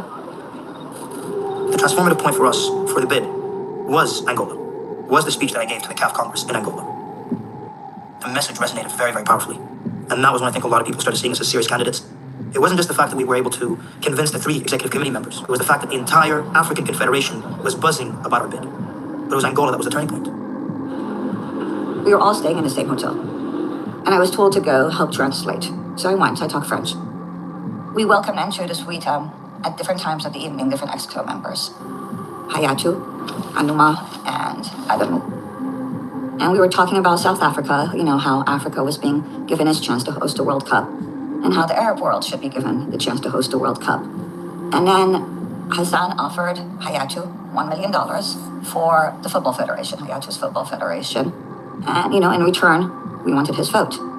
And I remember there just being laughter, and then it was said, well, that's not enough. And so the price was just up to 1.5 million, just like that. I know it sounds so simple, but it was so simple. It was just, we'll give you this money for your football federation and you give us your vote. And thank you so much, see you later. And one by one, we did the same thing with Anuma and Adamu. So $1.5 million was offered to each EXCO member that evening in exchange for their vote. And was that something that was the money was physical or was it verbal? It was verbal. I never saw money. That is something I never saw. And it was made very clear that the money was going to football. It was never said it's going into your pocket. I do need to emphasize that. It was said it was going. Where it ended up, I have no idea. I don't know. Before I went back to my hotel room, Hassan told me he never repeat this ever again to anyone. And I was like, okay. I never forgot about it, but I never spoke about it again for a long, long time. I knew my days were numbered. But in my eyes, I had never done anything to deserve being fired. I was given 3 days to leave the state of Qatar. I was not up to par with the game. Fedra left in March 2010, and then in December 2010, after the vote, she had a conversation with a journalist from the English newspaper, the Sunday Times, that was looking into what happened with the World Cup bidding. I spoke with Claire Newell, off the record, about what had happened, what I had witnessed. She wrote, I think, a short article, and that's when everything changed. I was nicknamed the Qatar whistleblower. There is no evidence. We have asked for evidence. There is a principle in life. This is, you are innocent until you are declared guilty. So stop, please, to say FIFA is corrupt. FIFA is not corrupt. Definitely not. Fedra was exposed as having made these allegations. And then all of a sudden, I'm starting to get threats. I'm starting to get anonymous calls, emails, social media. I'm very scared. And who are you scared of? All those I've upset by speaking up. And those who have tried over and over again to silence me. I was basically told either you're going to sign an affidavit stating that you lied, or else we will legally come after you. I'd love to get your reaction about Angola and Fedra's allegations. And the other was the Sunday Times headline, Qatar bought the World Cup. But what I'd like to know actually is your reaction when you see those. Look, my reaction is, especially on the Fedra situation, it's, well, actually both of them, it's frustration. It's frustration because they're inherently false. And there's facts on the ground that prove that they're false. I do believe that they conducted some business at a global level with people to help secure their votes. I don't think anybody had ever done anything at that scale before. Whether you call that corrupt or not, I mean, that's just the way international business gets done. A FIFA World Cup in Qatar would provide unrivaled commercial opportunities. There were some big deals that were done at a governmental level, like the story of a big gas deal between Qatar and Thailand. Because there's a Thai representative on the EXCO, the suggestion that it was linked to and in favour is completely denied by everyone involved. And another FIFA EXCO voting member, Marios Lefkaritis, sold some land to Qatar for 32 million euros. He's always said that had nothing to do with his vote. O emir do Qatar veio ao Brasil, ficou aqui algum tempo e visitou inclusive o presidente Lula, que também achava uma boa solução o Qatar. E nós tivemos um almoço aqui no Rio de Janeiro. Estavam lá o emir do Qatar, o Dr. Avelange, eu, uns 8 ou 9 pessoas. E ali nós fechamos que nós iríamos apoiar o Catar. E favores e a troca de favores em qualquer setor da vida. Quer dizer, mas propina para fazer alguma coisa, nunca recebi. It was only weeks before the vote that the UEFA president, Michel Platini, who's very influential in terms of who the European delegates on the Exco will vote for, goes to a lunch with the president of France, Nicolas Sarkozy, and the son of the Emir of Qatar at the Élysée Palace in Paris. Et là, il a la surprise de découvrir qu'il y a toute une délégation qatari et que voilà, Platini n'était pas prévenu. Sa version, c'est de dire qu'il a reçu en fait un message subliminal, c'est ses mots, de la part de Sarkozy, comme quoi ce serait quand même mieux qu'il vote pour le Qatar plutôt que pour les États-Unis, au nom des intérêts supérieurs de la France. Platini est tombé dans un piège, tendu par Sarkozy. Sarkozy s'est servi de Platini pour dire aux Qataris, voilà, moi j'ai Platini dans ma poche, la France va voter pour vous pour la Coupe du Monde, ce qui est une chose incroyablement importante pour les Qataris. Alors je vais vous raconter comment ça s'est passé. J'ai cru comprendre que la France serait contente si je votais pour le Qatar. J'ai cru comprendre. Mais personne ne m'a jamais rien demandé. Nicolas Sarkozy ne vous a jamais demandé de voter pour le Qatar? Peut-être c'est pour ça qu'il a vendu ma voix au Qatar, peut-être. Peut-être qu'il savait que j'allais voter pour le Qatar, oui. Et donc peut-être qu'il a vendu, lui, au nom de la France, ma voix au Qatar pour avoir plein de chance. It's absolutely remarkable what happened after Platini votes for Qatar. The Qataris, a state fund, buys Paris Saint-Germain, the main football club of Paris, and injects who knows how much money into it. beIN Sports, which is the Qatari broadcaster, bought the TV rights for French football for huge money. And on top of that, there are very big trade deals that happen between Qatar and France, including the Qataris buying a lot of French Airbus aeroplanes. The decisions that lead to the World Cup going to Qatar are happening in the very, very highest levels of politics. But any impropriety is completely denied by the Qataris. Buying the World Cup, paying off Exco members, you know the allegations, you know what they are. The geopolitical deals that were done between Thailand, between Russia, between Qatar, between Sarkozy. What geopolitical deals? Well, these are what the allegations are. What? I'm going to ask you what. Okay, gas. Gas deals between whom and whom? Between Thailand and Qatar. The facts are on the ground. The facts are on the ground. Some things are, some things are extremely unrealistic. This is our natural resource. This is something that we're building our future on. It's not going to be utilized for the sake of a vote for a World Cup. It feeds into the stereotype of Arab sheikhs throwing money around, doesn't it? This is why this World Cup is important. Because we need to break down the stereotype. We abide by the rules. We abide by our moral values. We won on the merits of our bid. We won on the merits of the vision and the fact that this is the time for the first World Cup in the Arab world and Muslim world to come.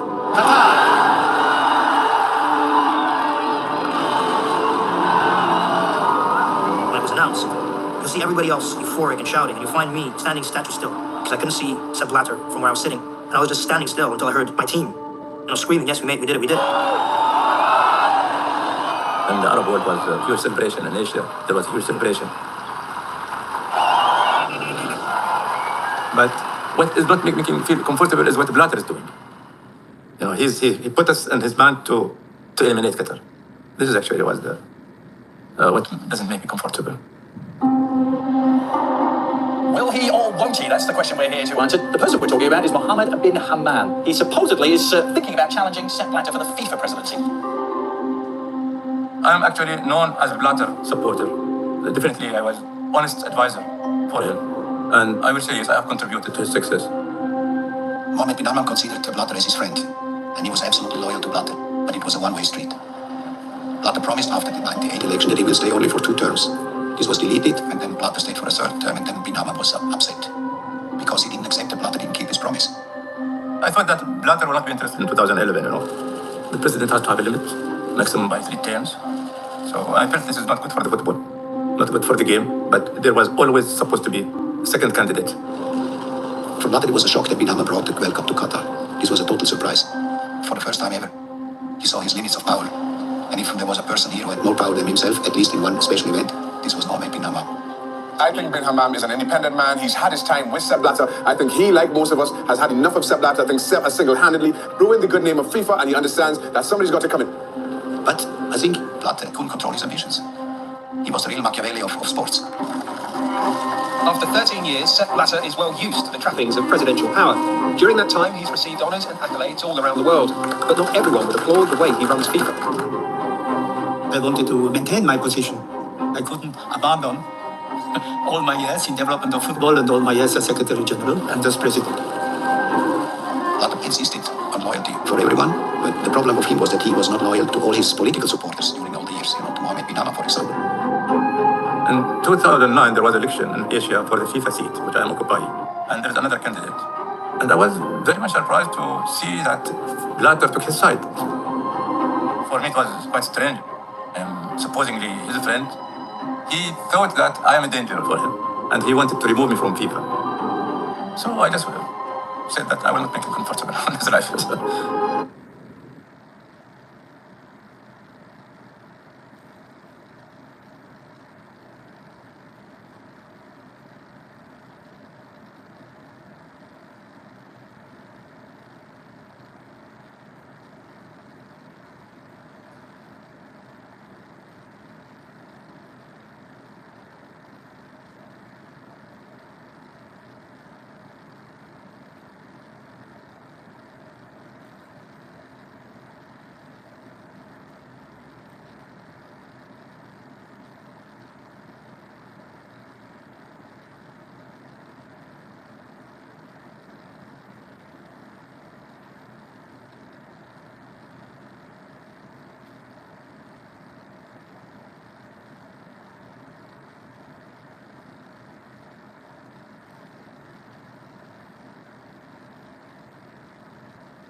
Sepp Blatter, the man who runs world football, is facing his first challenge for the presidency of FIFA in 9 years. Mohammed bin Hammam has told the BBC that it's time for greater transparency in the way the game is run. Mr. bin Hammam is head of the Asian Football Confederation. To take on Sepp Blatter is huge. I frankly didn't think it was possible for anybody to topple him, because he was so well seated. Sepp Blatter has used the billions of pounds generated by the World Cup to shore up his power base. He won't walk away from his cherished prize without a fight.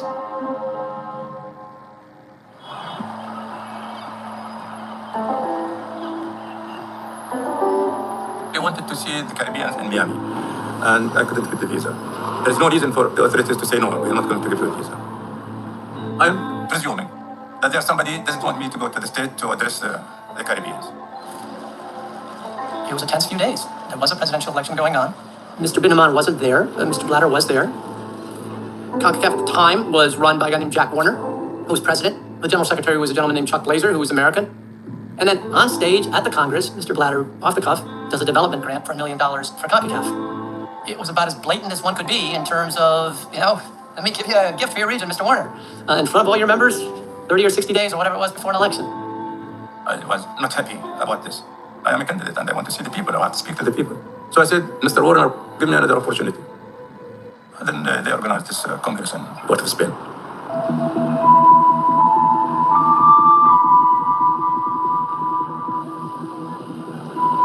All the Caribbean Football Union countries were invited to the Hyatt Regency Hotel in Port of Spain in Trinidad, which is obviously the power base of Jack Warner. Jack Warner himself had a travel company and was paid $363,000 to organise the travel for the event. Chuck Blazer had not thought it was a good idea for Warner to hold this event. They shouldn't have this breakout thing just for the Caribbean, and they should run it at least publicly above board. There were quite a few attempts at him trying to stop it, but Chuck didn't scare him. Should have scared him, but he didn't.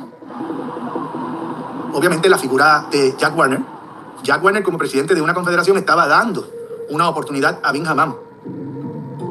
Y obviamente fuimos allí a escuchar lo que él tenía para ofrecer. Pues el primer día, el señor Bin Hammam hace su presentación y fue algo extraño lo que pasó después que el Bin Hammam habló.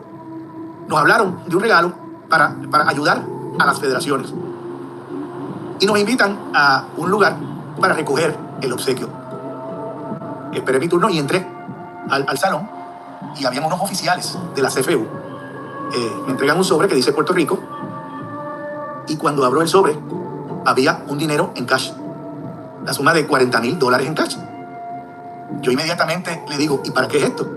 Esto es para que lo utilicen en lo que ustedes quieran en el fútbol. Obviamente a todos les entregaron la cantidad. Si a mí me hubiesen comentado, esto es a cambio de un voto, yo le hubiese dicho, no lo acepto. De hecho, yo devolví el dinero. Sadly, most of them took the money, but there were 3 or 4 notable exceptions who refused to take the money and reported it, and that had very far-reaching ramifications. Within a few hours, news of these bags, these literal envelopes stuffed with cash, makes it to Blazer, who's in New York. This put Chuck Blazer in a really uncomfortable position. He worked with Jack Warner for almost 20 years, so we're watching the friendship unravel. He told Warner repeatedly not to hold this conference in Trinidad, and he refused to do it. And now, this is happening now, like the most blatant corruption he's ever seen in all his years in football is happening right under their noses. They're handing out stacks of cash. Warner had become increasingly a bit of a public embarrassment to Blazer and to football in general. And so Blazer decides to turn Warner in. He's going to report Warner to the high-level officials at FIFA in Zurich. The day he had to make the phone call to talk about the $40,000 cash in the envelopes, right before he picked up the phone, he looked at me and he said, "This will not end well." I remember when I got called by Chuck Blazer telling me that something happened in the Caribbean. And Chuck Blazer sent me these pictures. I went to Blatter saying, I've been called by Chuck Blazer and he told me that this and that happened. And I called the president of the ethics committee. I told him you should come to Zurich immediately by train. It was a Sunday. We should meet because we have a big problem. There are many strange things there. Mohammed bin Hammam failing to a trap. The other thing is, why did he do so? Obviously, bin Hammam was convinced that he should do some favors to the members of the Caribbean Football Union. And he did it, and he fell into the trap. There was no bad intention of me to bribe people. This is again, a conspiracy. Don't forget that I am fighting FIFA with all their resources. So definitely they can build the story 1,000 times more than I can build a story. Today we saw an announcement from FIFA's Ethics Commission that they're investigating claims of corruption that involved Jack Warner and FIFA president candidate Mohammed bin Hammam. Have you ever tried to buy votes? And tended to do so all my life.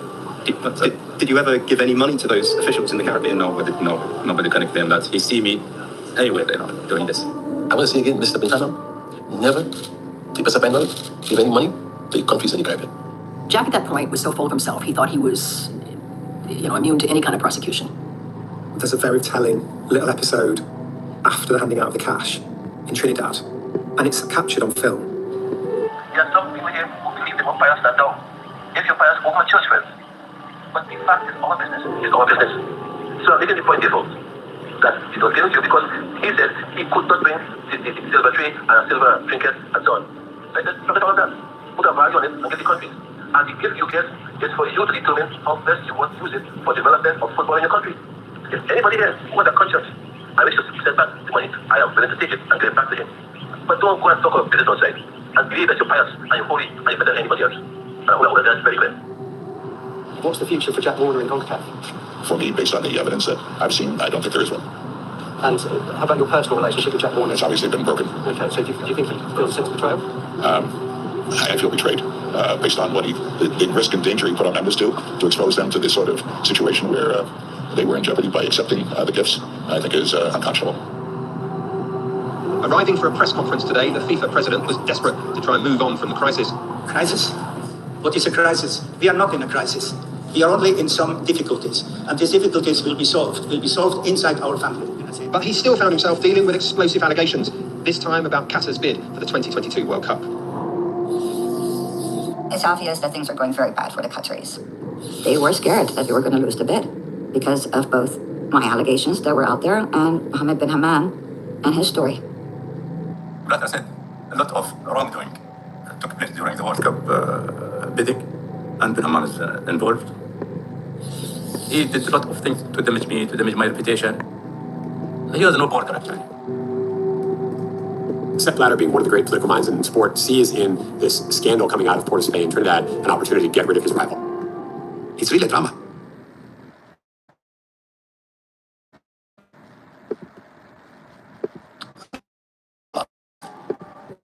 Brought them in as friends and brought them as enemies.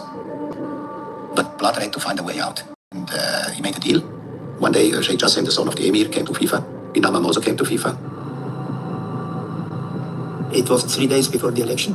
Sheikh Jassim and Bin Hammam spoke. I don't understand Arabic, but then Prince Jassim said, no, we will speak in English because we want that Mr. Blatter, he knows our conversation. And he said, you know, that the Emir has said that you shall not contest Mr. Blatter.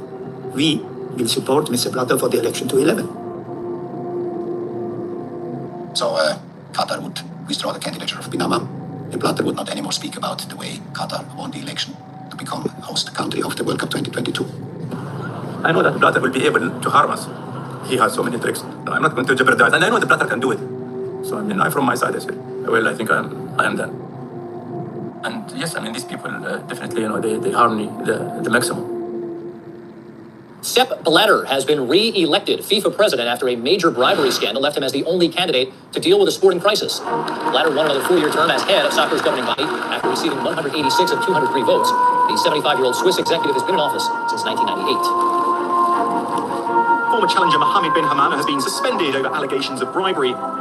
Vice President Jack Warner has also been suspended over bribery claims, but says more damaging revelations for FIFA are about to emerge. I said before, FIFA will feel a tsunami coming. Trust me, you haven't seen it yet. I will tell you. Because at the end of the day, Blatter has to be stopped. Sepp Blatter himself has been cleared of wrongdoing, but this afternoon can expect some tough questions at a press conference. He may survive this scandal, but FIFA's reputation has not. One person I know who benefited from this was Chuck Blazer. Warner is now out of football. Bin Hammam is out of football. And Chuck Blazer, in what is one of the most astoundingly upside-down moments in the whole story, is hailed as a hero. And news reports around the world are talking about how Blazer is a whistleblower and someone who's there to save the game. Fair play to Chuck Blazer, because I'll tell you what, for doing that, he's got to be squeaky clean, which is good. I'm not saying that he wasn't, but it takes a lot of courage to do that. Chuck is not a whistleblower. Whistleblower is somebody who around and says, I don't want to be a part of what's going wrong here, and lets folks know what's going wrong. Not somebody who was an engineer of what's wrong, who benefited barely from what's wrong for decades.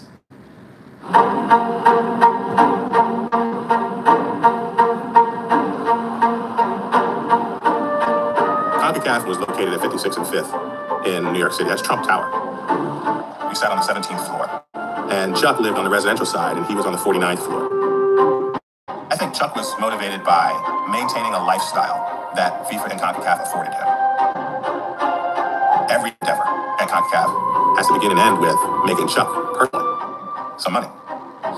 Chuck was taking a minimum of 10%, sometimes more, to himself with every deal. It was abundantly clear that Blazer had profited in all kinds of unsavory manners from the sport. To me, it's illustrative not just of him, but in general, the attitude that these high-level corrupt FIFA officials had, which was that they were untouchable. They didn't have the slightest idea that anyone would ever come after them. It didn't enter their mind that that's what's even remotely possible.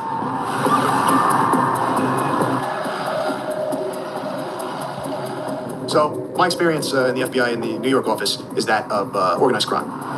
At the time, this was back in 2010, we were being mandated to broaden our reach, look for international crime that was affecting us here in the States. At the same time, there were some English journalists who were raising the issue again of FIFA corruption. Ask you, are you a fit and proper person to control world football? Hello again. Come on, leave me alone. Can I ask you how much? Please don't do that. Can I ask you how much money? Leave me alone. Please don't do that. Jack Warner, a long-standing executive at FIFA, football's world governing body, has resigned. He was suspended a month ago following allegations of corruption. FIFA said that as a result of his resignation, the investigation into Mr. Warner's conduct had been closed, and he was presumed to be innocent. In disgrace after the Port of Spain resigns before it unleashed a tsunami on them, and damaging information to Andrew Jennings, documents that show that Blazer has all kinds of nice things he should have, like apartments in Miami and the Bahamas and a beautiful Mercedes in Zurich, and that he has all these incredible assets and yet no clear sense of where his money is coming from. There were checks that Blazer has deposited in overseas accounts. All this stuff ends up in a series of articles that Jennings writes over the summer. I had a bunch of different Google alerts for a corruption project that I had, and I got one morning, and it was from an article by the English journalist Andrew Jennings. I think it resonated with me just because of what football is to me, growing up around it, what it is in my heart, and there were allegations in these Andrew Jennings articles about offshore accounts and Chuck Blazer, so I started looking at his background.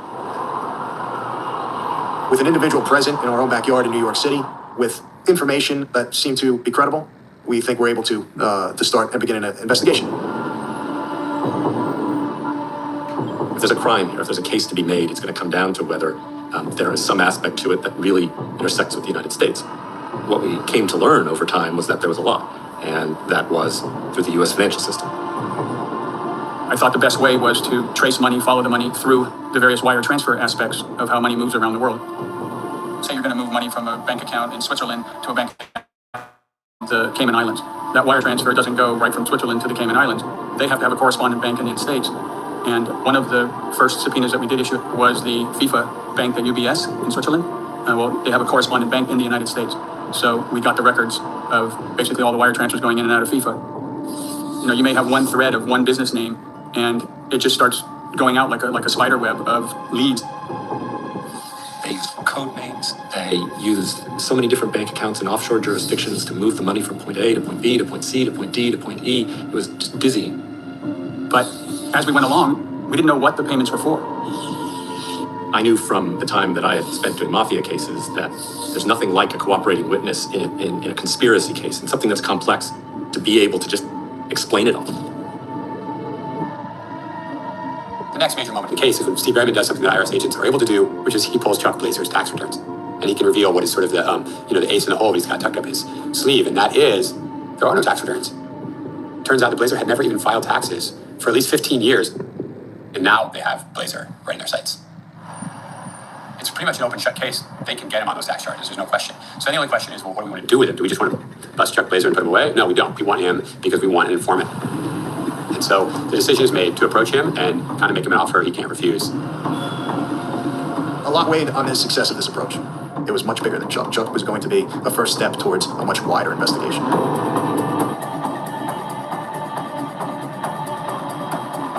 We just pulled out of Trump Tower heading to Uncle Jack's Steakhouse. And Chuck said, Mary Lynn, go on to the steakhouse with Al. That was our friend who was with us. And he got out of the van that he was in and got on his little motor scooter. Kind of in between the Trump Tower and another building behind it, there's kind of an atrium. And he just wheeled himself right up to the table.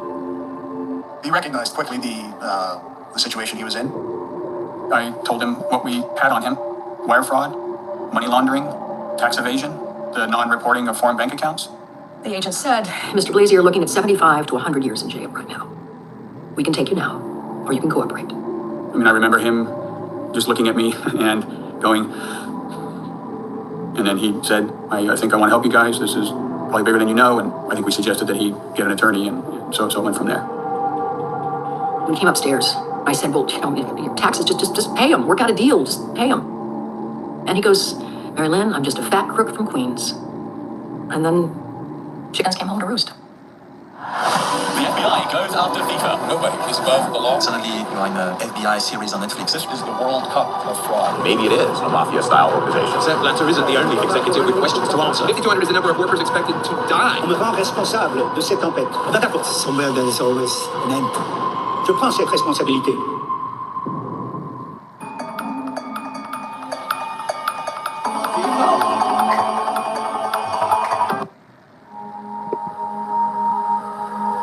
There were a lot of allegations swirling around about corruption in soccer. People told us about it. We came to see evidence of it. But getting something sort of specific and detailed that you could really hang your hat on as a prosecutor was a challenge. The FBI investigation of FIFA began before the infamous vote in 2010. But in the year and a half the investigation's been open, they've learned very little because they haven't had this person who can tell them what's really happening. Chuck Blazer, he's the guy that needed. Chuck is not a whistleblower. Chuck is a criminal who was caught in his criminality and was deployed to capture other criminals. And he made that deal to stay out of prison. Part of his job is to rat out people. Part of his job is to tell them where there's bad behavior and who they should be looking at. As we said to him, it's not for him to determine if he was getting somebody in trouble. It's for him to just cut through the BS and get to the real facts. People who had been his confederates in criminality, they weren't going to get to stick around and keep enjoying the lifestyle to which they'd become accustomed when he was out.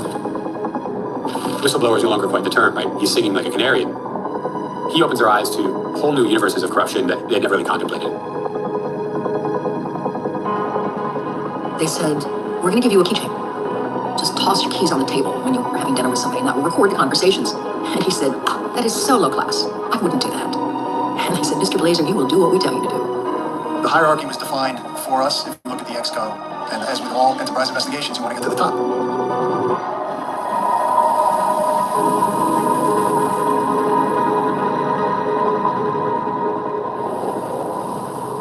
I would say that when people are talking about the explosion in 2015, it's what happened in 2011. That's where everything started. And I had this feeling. From 2011, I knew that we were going into a wall. Next, please. Listen, gentlemen, we are not in a bazaar here. We are in the FIFA house. So please, don't intervene. When I was asked to help FIFA establish a governance program that was worthy of this century, FIFA had been battered by then by bad press because there'd just been scandal after scandal dating back for years. The allegations of corruption swirling, well, pretty much everywhere. Jack Warner, who was at the centre of bribery accusations, has resigned. There's been so many corruption scandals. It's astonishing, just some of the allegations. At that point, Sepp Blatter just decided that he needed to in order to gain the narrative back. Now we are going into a new period of the FIFA transparency, zero tolerance. It's for everybody. There was a strong sense, and it was pitched this way, that it's going to stop now. Enough. You need to tell us. Thank you, Jessica. Appreciate it. Thank you. Chuck was the first cooperator, but we had a number of cooperating witnesses after that.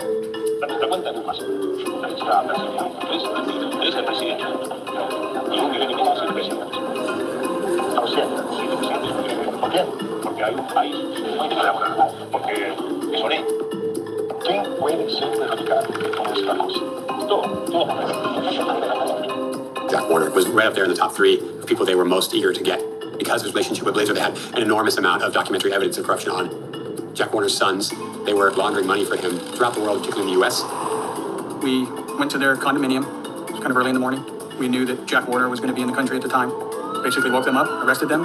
And while FBI agents are handcuffing his sons, they say to him, listen, Jack, this is your opportunity to get your sons off the hook. He was a high-ranking government official in Trinidad at the time. They couldn't legally arrest him at that point without special diplomatic permission, which they didn't have. He looked him in the eye. He wished his sons the best of luck, and he hopes they get a good lawyer, but he's not going to help anybody do anything.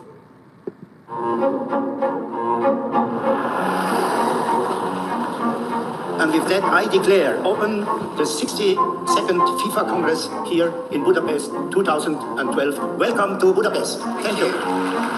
FIFA President Sepp Blatter was there to tell delegates that the organisation is involved in a reform process. This year, the countries of North and Central America and the Caribbean, which make up CONCACAF, had the important task of installing the 4th president in their confederation's 49-year history. Jeffrey Webb, a 47-year-old banker from the Cayman Islands, immediately emphasised the subject on which he campaigned. We are not a perfect family. We are a family. And in every family, we have problems, we have issues. And how you get through those issues is we work our way through them. You're coming off of this major scandal. Scandal after scandal after scandal. And here comes Jeffrey Webb. We must move the clouds and allow the sun shine in. Charismatic, very charismatic, has the ability to calm the waters and to save the day and turn CONCACAF around. We have a responsibility to make sure that the past will never be repeated. He was groomed. He had all the backing from FIFA that he needed. He knew full well what he was going into. Jeff Webb, as soon as he got his feet under the table at CONCACAF, had immediately started asking for bribes.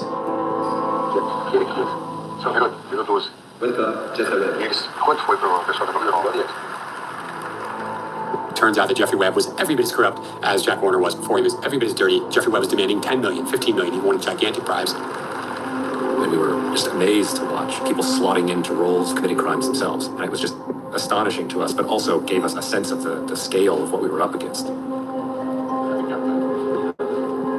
There were undoubtedly people who absolutely knew what they were doing was wrong and they did it anyway.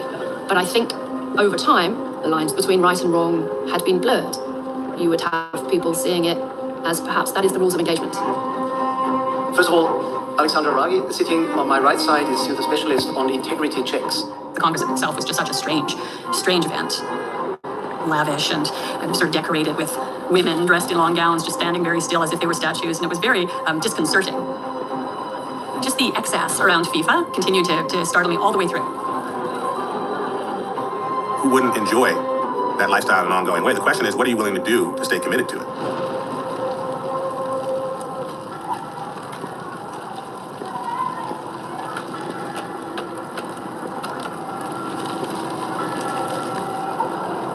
Qatar Airways has 3 flights a day into Kathmandu. Many passengers are Nepalese workers taking a break from World Cup-related construction jobs in Doha. Outside arrivals, this woman waits for her husband. It will not be a joyous reunion. When he left for Qatar 6 months ago, she was his wife. Today, she's his widow. Because the World Cup is on, the workers will have now better conditions, and not only in Qatar, but in all the Arabic countries, thanks to the World Cup. The Indian and Nepalese embassies suggest that well over 1,000 guest workers have died in the last 2 years. But in no way can FIFA accept to be responsible for the welfare of workers. They belong to commercial and industrial companies of other countries. They couldn't do that. Thank you for the question. I like that. Thank you so much. Thank you.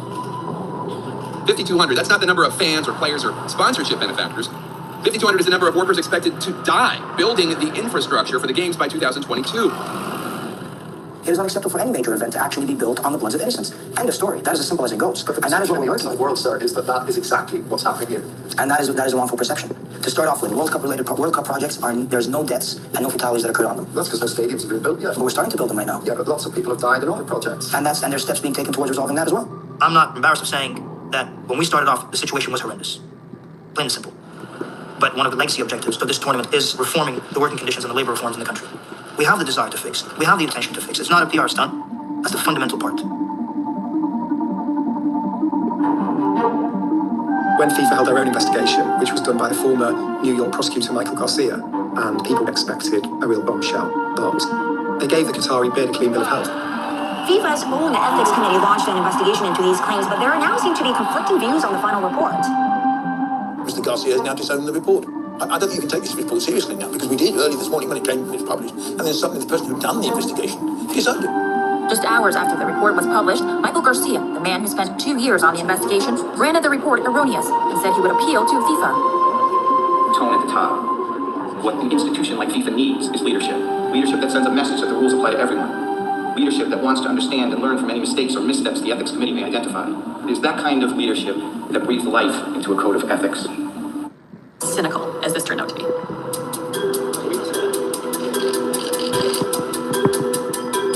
Sepp Blatter started getting consumed by his own greed, his own ambition to stay in power.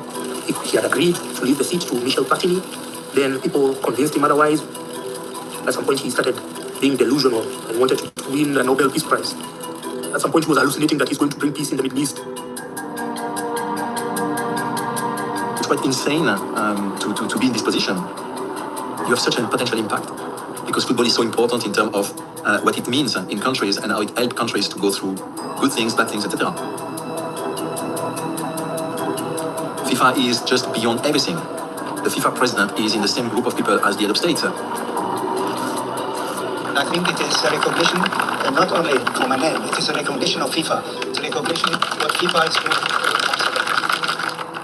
I don't think there's a single day I was not pinching myself by thinking, no, it's a dream. Maybe Blatter were the only one thinking that it could be forever. Sepp Blatter, he was a master operator and he was determined to stay in charge. Blatter promises continuity and that he'll keep the development money coming. And there is essentially no reforms. And Blatter becomes absolutely consummate at the external politics, which is about how FIFA relates and flourishes in the world. I have spoken with Prime Minister Netanyahu. to organize in months, in a year, whatever.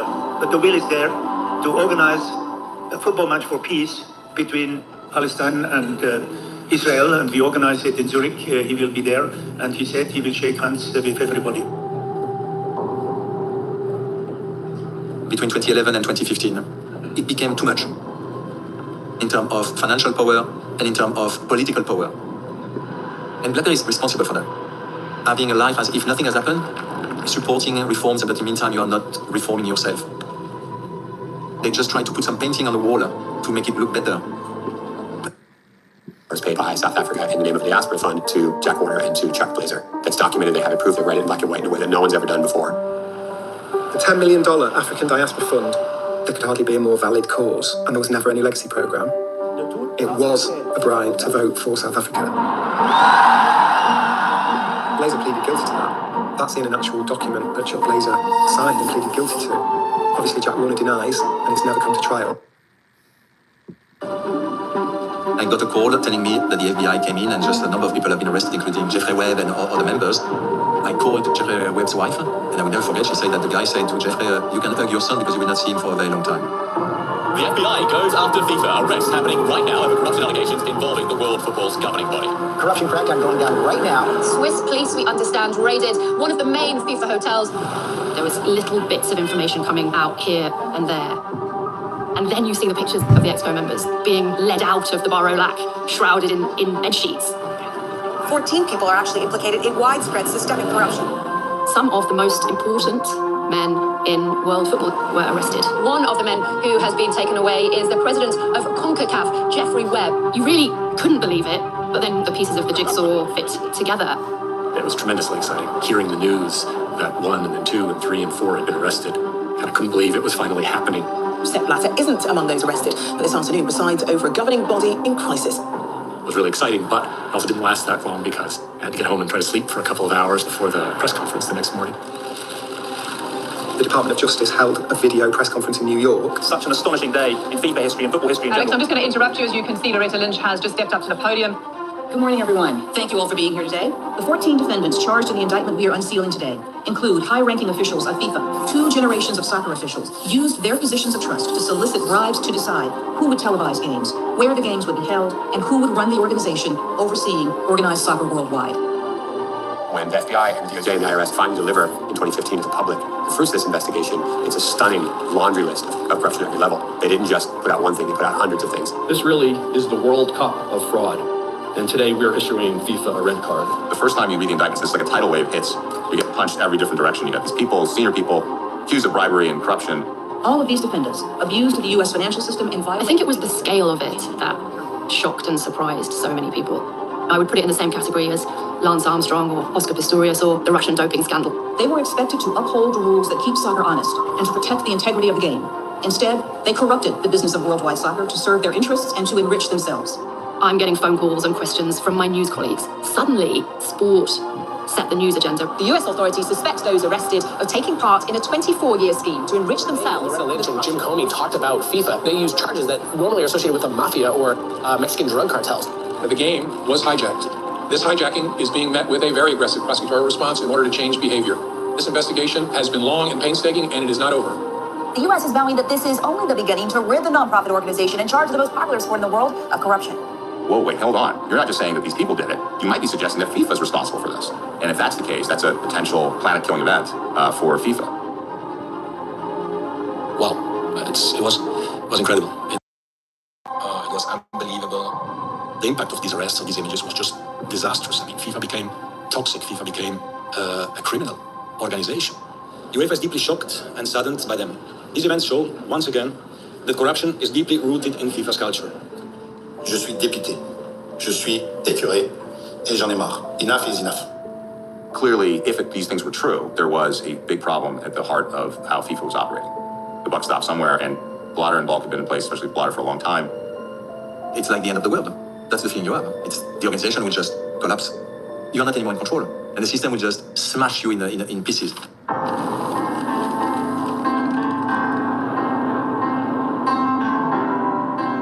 Sepp Blatter wasn't charged himself by the US authorities with any corruption himself, but You're talking about people that he'd sat round the most senior table at FIFA with for decades and had been his allies as well.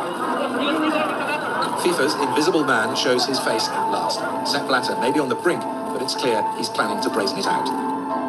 The Americans, they wanted absolutely my head, but they have realized I was not the man who organized corruption with the members of the ExCo. The bribery, the kickbacks, the pay to play, so to speak, in order to get contracts. None of that would have happened without the interaction that these executives had at FIFA, the various hierarchies and rules at FIFA. These are unprecedented and difficult times for FIFA. I'm sure more bad news may follow, but it is necessary to begin to restore trust in our organization. There was just a lot of shock, and people were stunned by the words that were being used. You know, when you're talking about corruption and fraud and the FBI and the Attorney General, there's no way this election can take place. Will Sepp Blatter survive? That's a question on everyone's mind. But because it was FIFA, because it was Sepp Blatter, it wasn't surprising, and it added to the drama. I wanted the right person. Is that Mr. Blatter or Prince Ali? Everybody knows that one. Mr. Blatter is done well for Africa. He has done well for Africa. They love Blatter because Blatter put some of the countries on the map. Before, I was really proud to be a member of the ExCo of FIFA. You cannot be proud at that moment. When I heard that the accusations of corruption towards some people were concrete, I really became angry. And I always said then, if one of us is corrupt, we all are. And that is precisely what happened. On me rend responsable de cette tempête. Ben d'accord, je prends cette responsabilité. I think he had just reached the point where he believed in his own invulnerability. Je suis avec vous, et tout simplement, je voudrais rester avec vous. Je voudrais juste rester avec vous. Je voudrais continuer avec vous. People were arrested and they were walked out of the hotel, some of them with sheets over their heads like common criminals. France boost one. And then the football associations around the world went ahead and re-elected Sepp Blatter like nothing had happened. Monsieur Blatter est élu président de la FIFA pour la période 2015-2019. With all eyes on FIFA, the most powerful man in football, Sepp Blatter, has won a fifth term as president of that organization.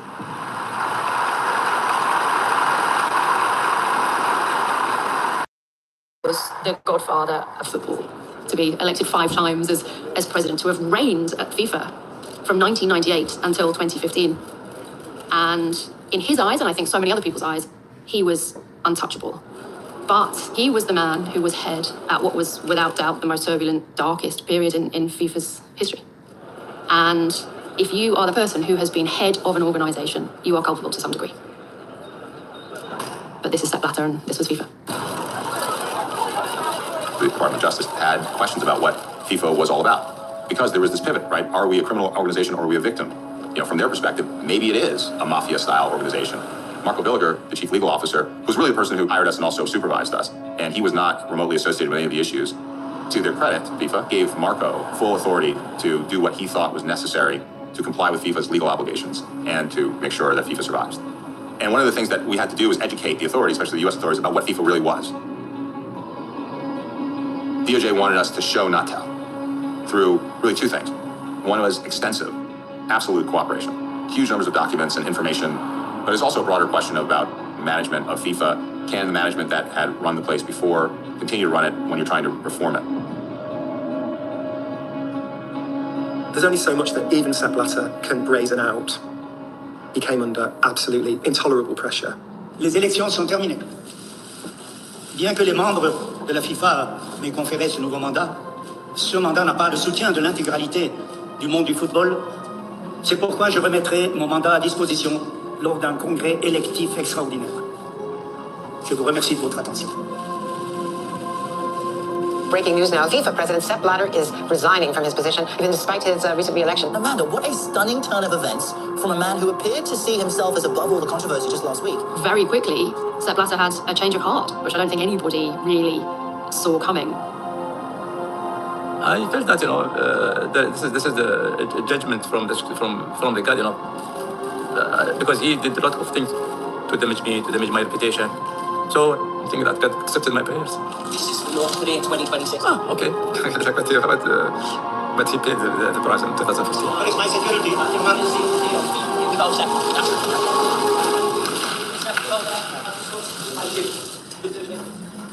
Blatter may be going, but it won't be quietly. He wanted to go out the front door on his own terms and not be thrown out the back door or be led out the door with a sheet over his head.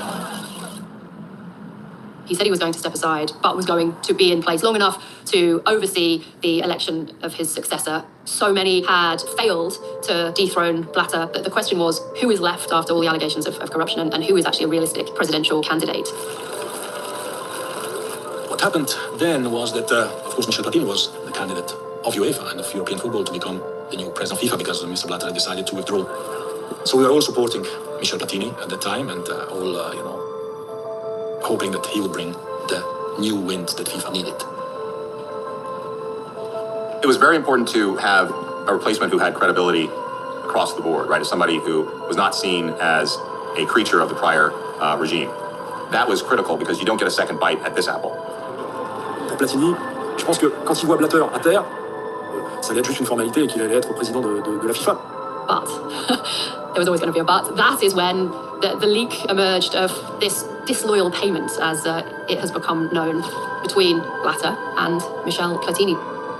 And then started another Swiss attorney. And since they have received an information that has happened in 2011, that I paid whatever 2 million to Michel Platini. In 2011, there was a frustration that Blatter kept staying on. Platini was obviously lining himself up to go from UEFA to FIFA, and people thought that he might do it in 2011 and he might challenge Sepp Blatter. But for him to get a 2 million Swiss franc payment from Blatter's FIFA just before that, Platini literally sent in an invoice. It was a printed invoice, and it was then paid through the books of FIFA just before Blatter was due to stand again. It's just a terrible look. I was shocked, first shocked, that then they have immediately opened a case against me, and nobody added what generally they do, but his innocence until declared guilty. Nobody has ever mentioned that. If everybody else who stole a bicycle, they will say that, but not for me. FIFA President Sepp Blatter and his possible successor, UEFA chief Michel Platini, have been provisionally suspended for 90 days by the global football body's ethics committee. This morning, its ethics committee, which Blatter actually set up, said they were suspending him and his potential successor, Michel Platini. And we get told that the payment is for money Blatter had promised Platini when he was working for FIFA in 2002, but never got round to giving in. Finally, he'd given him 2 million Swiss francs to provide him with the balance 9 years after he finished the work.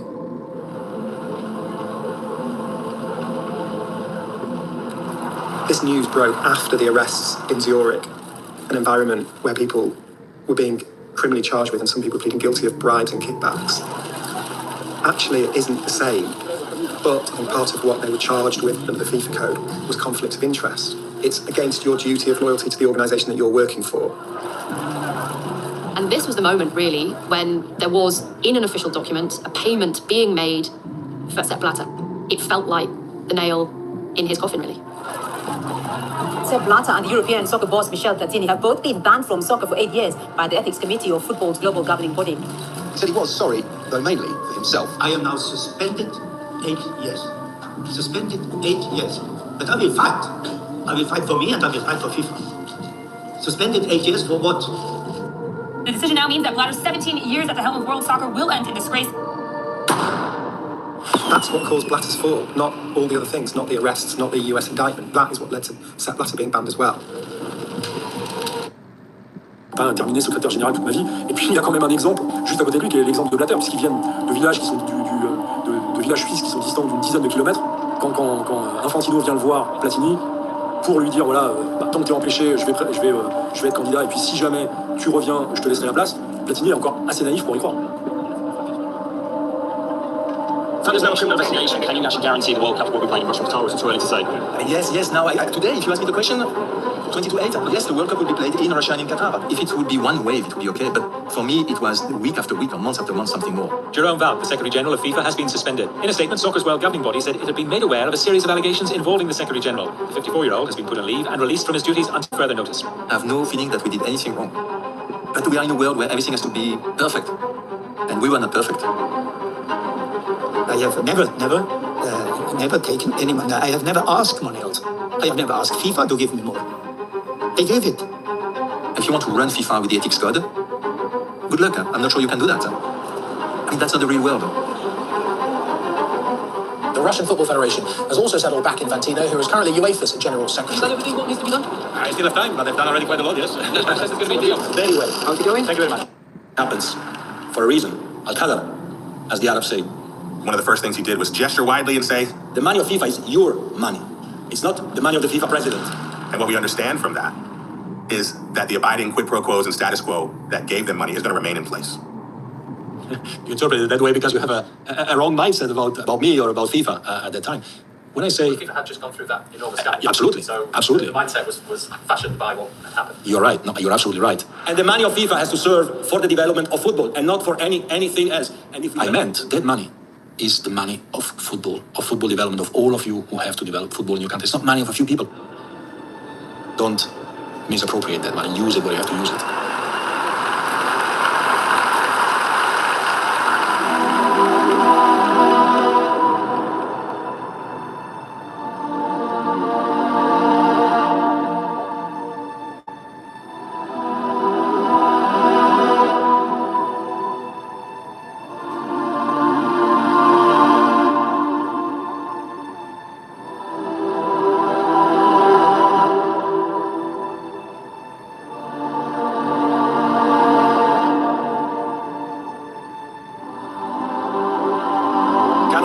Mexico and USA have been selected by the FIFA Congress to host the 2026 FIFA World Cup.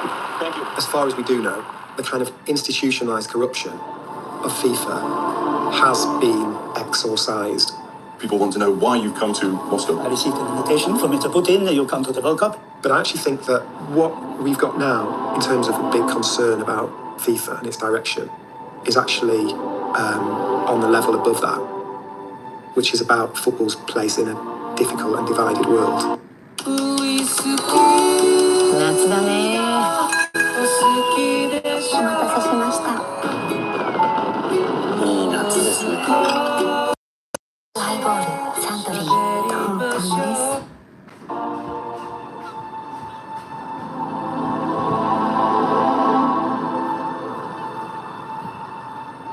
It's something that's embedded in our DNA. It's something that we're inherently passionate about, and that's why it's a unifier. We're part of the world. We're a part of the world. We want to host the world. We want the world to see who we are. You know, we're known for our hospitality, for the way we treat our guests. It's not only a matter of pride. It's a fundamental part of our culture to treat our guests in a hospitable manner, making them feel welcome and making them feel safe. In 2010, World Cups were awarded by FIFA in unacceptable ways with unacceptable consequences. Human rights, equality, democracy, the core interests of football were not in the starting 11 until many years later. The migrant workers injured or families of those who died in the build-up to the World Cup must be cared for. There is no room for employers who do not secure the freedom and safety of World Cup workers. No room for leaders that cannot host the women's game. No room for hosts that cannot legally guarantee the safety and respect of LGBTQ plus people coming to this theater of dreams.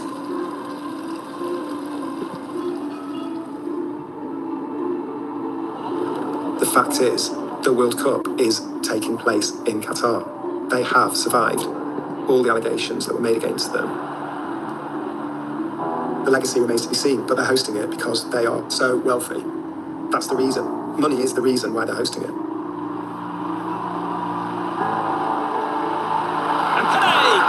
People are always going to really love football and enjoy football. That's the whole point.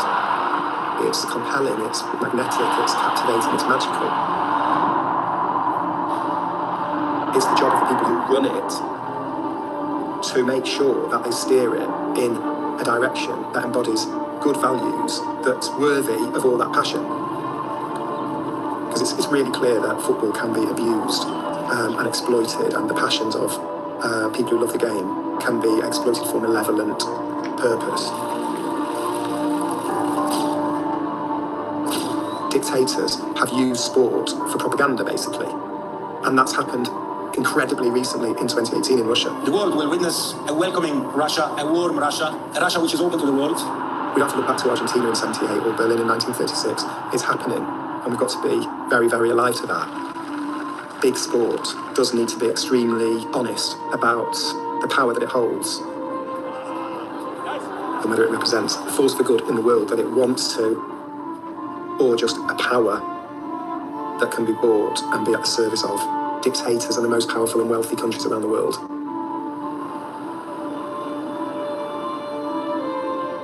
When I had to leave, I wouldn't like to leave, but I had to leave because somewhere there is always an end. When I am looking backwards, my feeling is a feeling of thanks. The international football has 2 billion people which are attached to this game, and they go always back to play in the streets, to play everywhere, because they believe in the good of the game. And I am happy to have contributed to some of historical moments in football. And this makes me very proud. On a tous grandi avec la Coupe du Monde, on a tous grandi avec la FIFA, mais on ne pouvait pas soupçonner, suspecter, si on n'était pas un insider, que la FIFA c'était aussi toutes ces magouilles, toute cette espèce de mafia de gens qui se partageaient le monde, qui se partageaient des sommes absolument indécentes, qui se partageaient un pouvoir qui était disproportionné.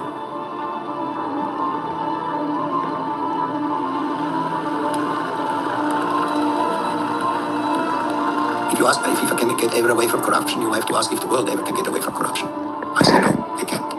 As it is structured now, no, not possible. Même si vous êtes président de la FIFA, vous n'êtes pas un chef d'État. Qui vous a élu? Un comité exécutif? Après quelle magouille? Après quelles alliances? Après quelle compromission? Votre pouvoir? Qui vous donne vraiment le pouvoir? C'est ceux qui jouent en fait. And injustice anywhere is a threat to justice everywhere. The impacts go to every single corner of the planet. The impacts go to every single boy and girl who dreamt as I did, as a little kid running around on a dusty field outside the house. You were at FIFA for more than 40 years, president from 1998, but so many of the ExCo and so many people that you knew were arrested and have faced charges, some have gone to prison. But you were in charge, you were the president. Do you feel a responsibility that occurred when you were at the top? I have a responsibility for the FIFA, and all the members who are working into the FIFA. I have to take the responsibility. But members of committees which were coming from other countries and other cultures, I cannot be responsible.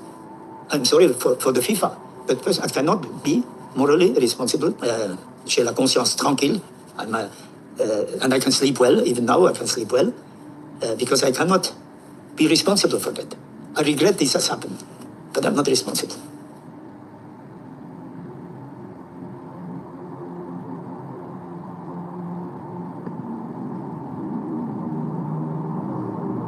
数千人の移民の兵士が死亡したと記事で